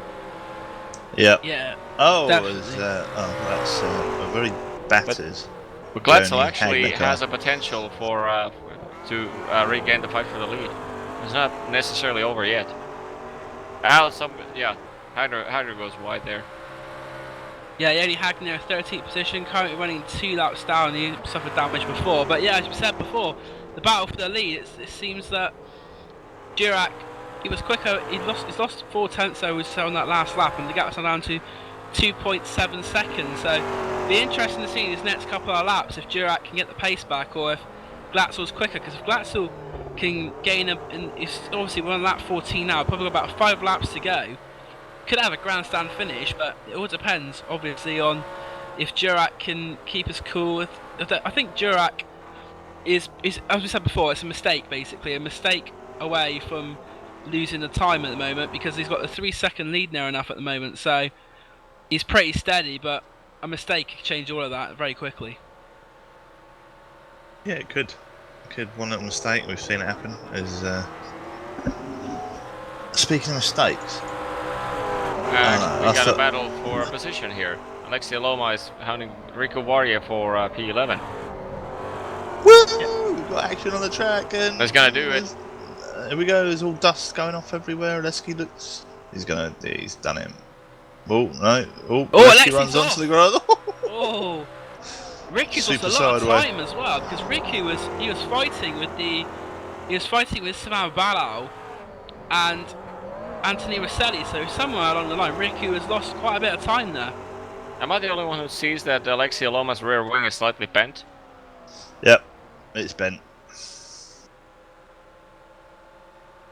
Not so super Alexi has bent his car. Up to 11th place, so unlike Jana Matikainen, who instead of points he's looking for hard charger, Alexei Lema is looking for points because he's currently sitting 5th in the championship, and with some of his rivals not racing, every point he can get will gain him closer to or past those rivals. So 11th position for Alexei, but he's got 11 seconds to the, well, he's got 9 seconds in fact to the next car in front of him, which is Esteban Barlow. Very, very unlikely. So this battle between Alexei Lema and Ricky Varjay seems to be the only about as high as Alexei can go in this race. So he'd be very, very keen to keep that number 4 car behind him. You have to remember that due to the small grid on this race, even though like Henrik Virak was the first one to crash out of this race, he still finishes in P19, and top 40 drivers in the points table score points. So these guys, no matter what position in the race in the end, they still score quite a decent amount of points. Yeah, getting points for showing up, which is just it rewards the people who've actually attended today. Because even if they've had a crash or whatever, they're gaining points over their rivals who haven't turned up. So definitely, as far as the championship goes, there's a lot as we go through the field. There's quite a few small gaps between drivers in the championship. So any advantage you can gain from getting points here when others haven't is going to help you in the championship, with it being so tight throughout the field. Exactly. Sad thing to see Dave Geeling's DNF though, because especially after that Heat 1 with Norby Kiss and Dave Geeling close to each other, I was pretty confident that Geeling is gonna get a good points from Sebring overall, but looks like it strongly looks like at the moment that Sebring will become Dave Geeling's drop week at the moment. I forgot about the drop weeks. Yeah, well, that always has a little bit of a twist on things, doesn't it? The drop week, as it looks like. And 2 Riku with Rico has Barry gone and past. Alexei. Yeah. Not over yet. No. Contact a little bit. Was it? I don't know. Maybe a bump. Yeah, I think that was a bump over Riku. It looked like there was slight contact between the front ends of the car. What do you know, Dan? You know nothing. It was a bump. I know. Me and Yoni agree. It was a bump. Fair enough. 2.2 seconds. 2.2 seconds between Glatzel and Girac right now. He caught up half a second to Girac last lap around, and 2 laps to go. So Volker Jr. is not far Still off. gonna take a mistake. Norby Kiss is under 10 seconds off the race lead now. It's all shaping up very nicely. As we said before, Glatzel is catching up to Marcus Jarrett. We said before, would Jarrett be able to get quicker? It seems like the answer is no, or if he is getting quicker, Sven Glatzel's even quicker again, because as we said before, it was about 3 seconds, now it's under 2.2, so in the closing stage of this race, maybe Jarrett's been a bit more harsher on his tyres and Glatzel's still got a bit more left in the tank, but with we said only 2 seconds separating them. I reckon we got 2 laps left. Yep. Maybe 3. 2 laps. 2 laps left. So, you know, barring commentator's curse, Girac will win with a good drive. He's driven really well. Glatzel's driven, apart from that mistake that's basically costing the race, but we will never find that out. Yeah, Volker Jr.'s done alright. Norby Kiss, our Charger Awards, done alright, hasn't he? Gone from nowhere to somewhere again. Does that quite regularly. I'd like to see him. Norby Kiss he was 3rd place in the hard charger award going into this race, so that would do him no harm whatsoever. Yeah, with Jarno out as well, because Jarno was in the hard charger, wasn't he? With Jarno out, Yeah, he's gonna gain 0 from this race. Yeah, gain 0. So Norby Kiss should gain a few positions. He might even lead it after this. Who knows? We will find out when it's all calculated. But nevertheless, great drive. Glenn McGee, stand out in the last two rounds for me, really, in his green car with no sponsors or team name on it, which I find quite unusual. But it's a good car to sponsor. Speaking of Glenn McGee, he goes sideways coming out of the hairpin. Manages to save it before the grass, but that was close. Was it all kinds of sideways or just, sideways? I have to say though, that was disappointing to see like after the heat so clean and hard racing in Heat 2. It was so disappointing to see minor collisions end up like such a big consequences. Like 3-4 taken out by slightest contact in every one of them. It's the iRacing grass, isn't it? You hit the grass, it's like it's been torrential rain for about 10 weeks. You hit the grass and it like accelerates. It's crazy. Our lovely iRacing grass. So, but yeah, it has been a shame. But Rocco Barone's done well. Paul Elbrink's gonna, should get another top 10, and Anthony Roselli. So that's good for the Radicals too. Another couple of top 10s. I'm quite happy about that. Being a Radical. I was just looking at the hard charger awards we were talking before, and Norby Kiss was 20 points off of Andrew Valencius, but it was only 6 off Jana Matikainen. So Norby Kiss will definitely, I think, take second place from this race, but he won't be far off Valencius either for the lead in that. He could go for a double championship win. What would you do? Would you sandbag in Heat 1, still pick up points because he's going to have a big championship lead and go for 2 championships? That is a very interesting, and as a season. Yeah.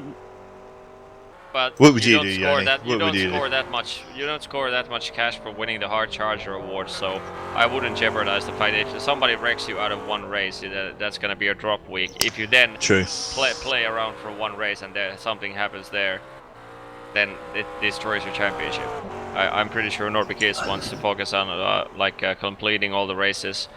He doesn't even need to actually win the races. He needs just solid top 5 finishes without DNFs, and he's got us in the bag. Yeah, I mean, he had a 101 point lead anyway. Yeah, but you have to consider the drop weeks. Yeah. He has a 101 point lead against a guy with 0 drop week, and Norby Kiss's drop week is something like 120 something points or something. So it's not that. It's still pretty close after the drop week has been subtracted. Yeah. Also, the prize pool, you got to think. $25 for the hard charge award is not as rewarding. It's as an extra round. It's an extra round at the bar. $450 is quite a lot of money. Think with your beer hand and not your brain for once. Anyway, lap 18. Marcus Durack is about to finish the race. He comes around Sunset Bend for the last time, and as we said before, a very good drive from Marcus Durack. He took the lead from Sven Gatzel once he made a mistake, but because Marcus Durack hasn't made a mistake, he will take this victory and quite comfortably as well. So there we go, the 12th heat is to be taken by Marcus Durack. Sven Gatzel was 2nd place. In 3rd place is going to be Casper Volker Jr. 4th will be Norby Kiss, and Norby Kiss definitely on a charge his last few laps. Got the gap down to 8.4, and Glenn McGee's under a bit of pressure here from Rocco Barone, but Glenn McGee will just about runs out of time. Glenn McGee's out of fuel. Wow, dude. That's cool by Rocco. That's cool, very, very cool by Rocco. Rocco didn't pass him. He saw he was out of fuel. Yeah, that's very sporting. Glenn should really have a look into the race distances and just take enough fuel to survive to the finish. I was about to say Glenn McGee was going to get my drive for the thing, but I tell you what, that was very, very cool by Rocco. Yeah, to agreed. Not overtake on the line. That's hats Rocco off. Rocco gets my driver at the race for doing that. Yeah, he didn't have to do that at all. He could have just taken the position and the points, but I think maybe Rocco remembers the last heat when Glenn was on for was it a second or a win, and he ran out of fuel. in the end beats Alexei Loma. Alexei had a very slow lap, 8 seconds. Alexei, he lost to Grigavaria. Anyone just see that? Yeah, it's just hit the pit. We'll start the pit. He just drove into he's last anyway. It doesn't matter. He's not going to get overtaken. So 12th place finish. So there we go. The 12th heat of the PolarGT of the $1,000 Cup, and it's a victory for Marcus Durack, number 44, on a time of 36 minutes 23 seconds, .230. 2nd place was Sven Gatzel, 3.3 seconds behind. 3rd place, Casper Volker Jr. 4th place for Norby Kiss, so our championship leader there, taking another solid bunch of points there. 5th position, Glenn McGee. 6th place, the very, very sportsman-like Rocco Barone there in 6th place, and that really is something which should be applauded from Rocco. Great stuff from him there. 7th position is Paul Ilbrink. 8th is Stepanian and Lioto. 9th, Anthony Rosselli. And the running out top 10 is Istvan Balal. 11th is Ricky Varjay. And 12th position is Alexia Loma. Yoni Hagner's 13th. 14th, Tobias Journey. And then we have our retirements. 15th, Jana Matikainen. 16th, Dave Geelink. 17th is Howard Mitchenthaler. 18th, Hami Virok. And 19th, the luckless Petteri Kochavara. That was unfortunate for Kochavara. He did an outstanding start of the first few laps of the race, and that was just not the way you would want. After the disappointment of like missing the Heat 1, then coming back to Heat 2, having that kind of blistering start, and then having it end again after a small collision. That's just unfortunate. As we have a look at a replay of onboard Rocco Baroni coming into the start-finish line. Yeah, Rocco Baroni there showing great sportsmanship. Glenn McGee, field calculations just that little bit out. He slowed down, and Rocco Baroni could have overtaken him and took that 5th position, but Rocco showing a great amount of sportsmanship, and that really that is, I don't know how many drivers would have done the same thing. I think quite a few of the drivers would have probably just driven past him, but Rocco is showing great sportsmanship there, and just shows the respect levels in this Polar GT competition. Yeah, I mean, yes, we have our carnage laps. Yes, we have door banging. But at the end of the day, there is a lot of sportsmanship too, and sometimes we focus on the negative of all the carnage. But when there's a lot of positives, I mean, like Glenn McGee's driving, Rocco Barone's sportsmanship, Norby Kiss, I have to say that he had one incident, and that wasn't his fault this time, actually. And he made some really good clean passes, and he's been one of the ones that maybe we've tarnished ever so slightly with some hard charging, but it's been good. Just unfortunate accidents in this one. Yeah, slightest of contacts. There hasn't been very many big wrecks or things. We are joined by the cape wearing Aleski Aloma. So, Wasn't that great for you, was it really? Well, no, it wasn't really like, both races.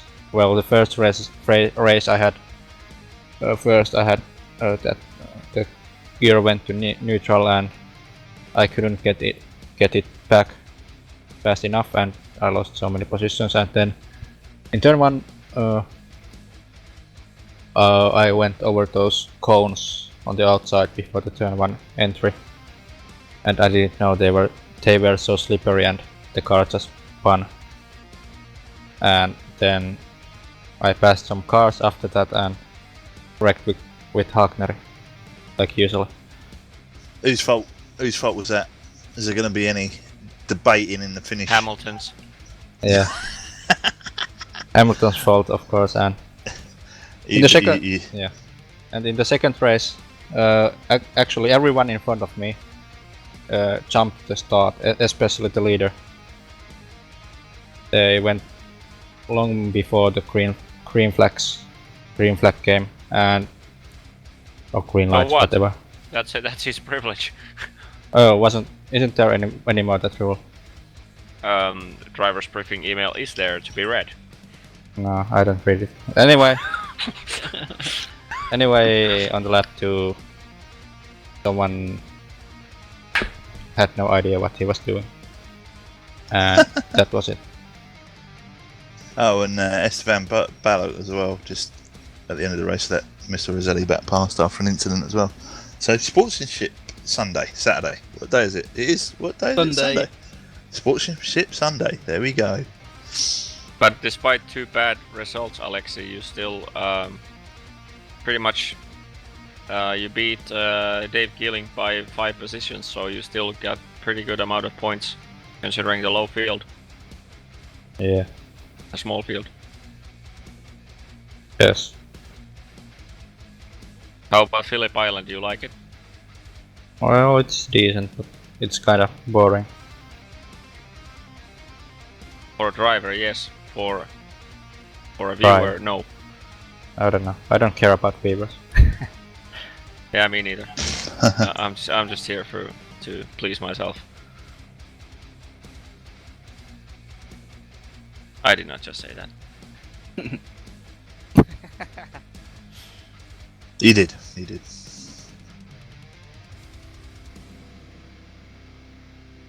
Please ourselves, we must. And that was Yoda. I'm not very good at Star Wars impressions, so I won't do it. Aleski, can you do any impressions?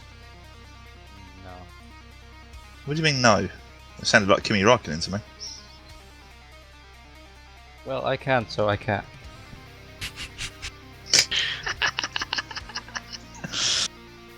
I hear you do a good impression, Rob, of the missing Will Vincent.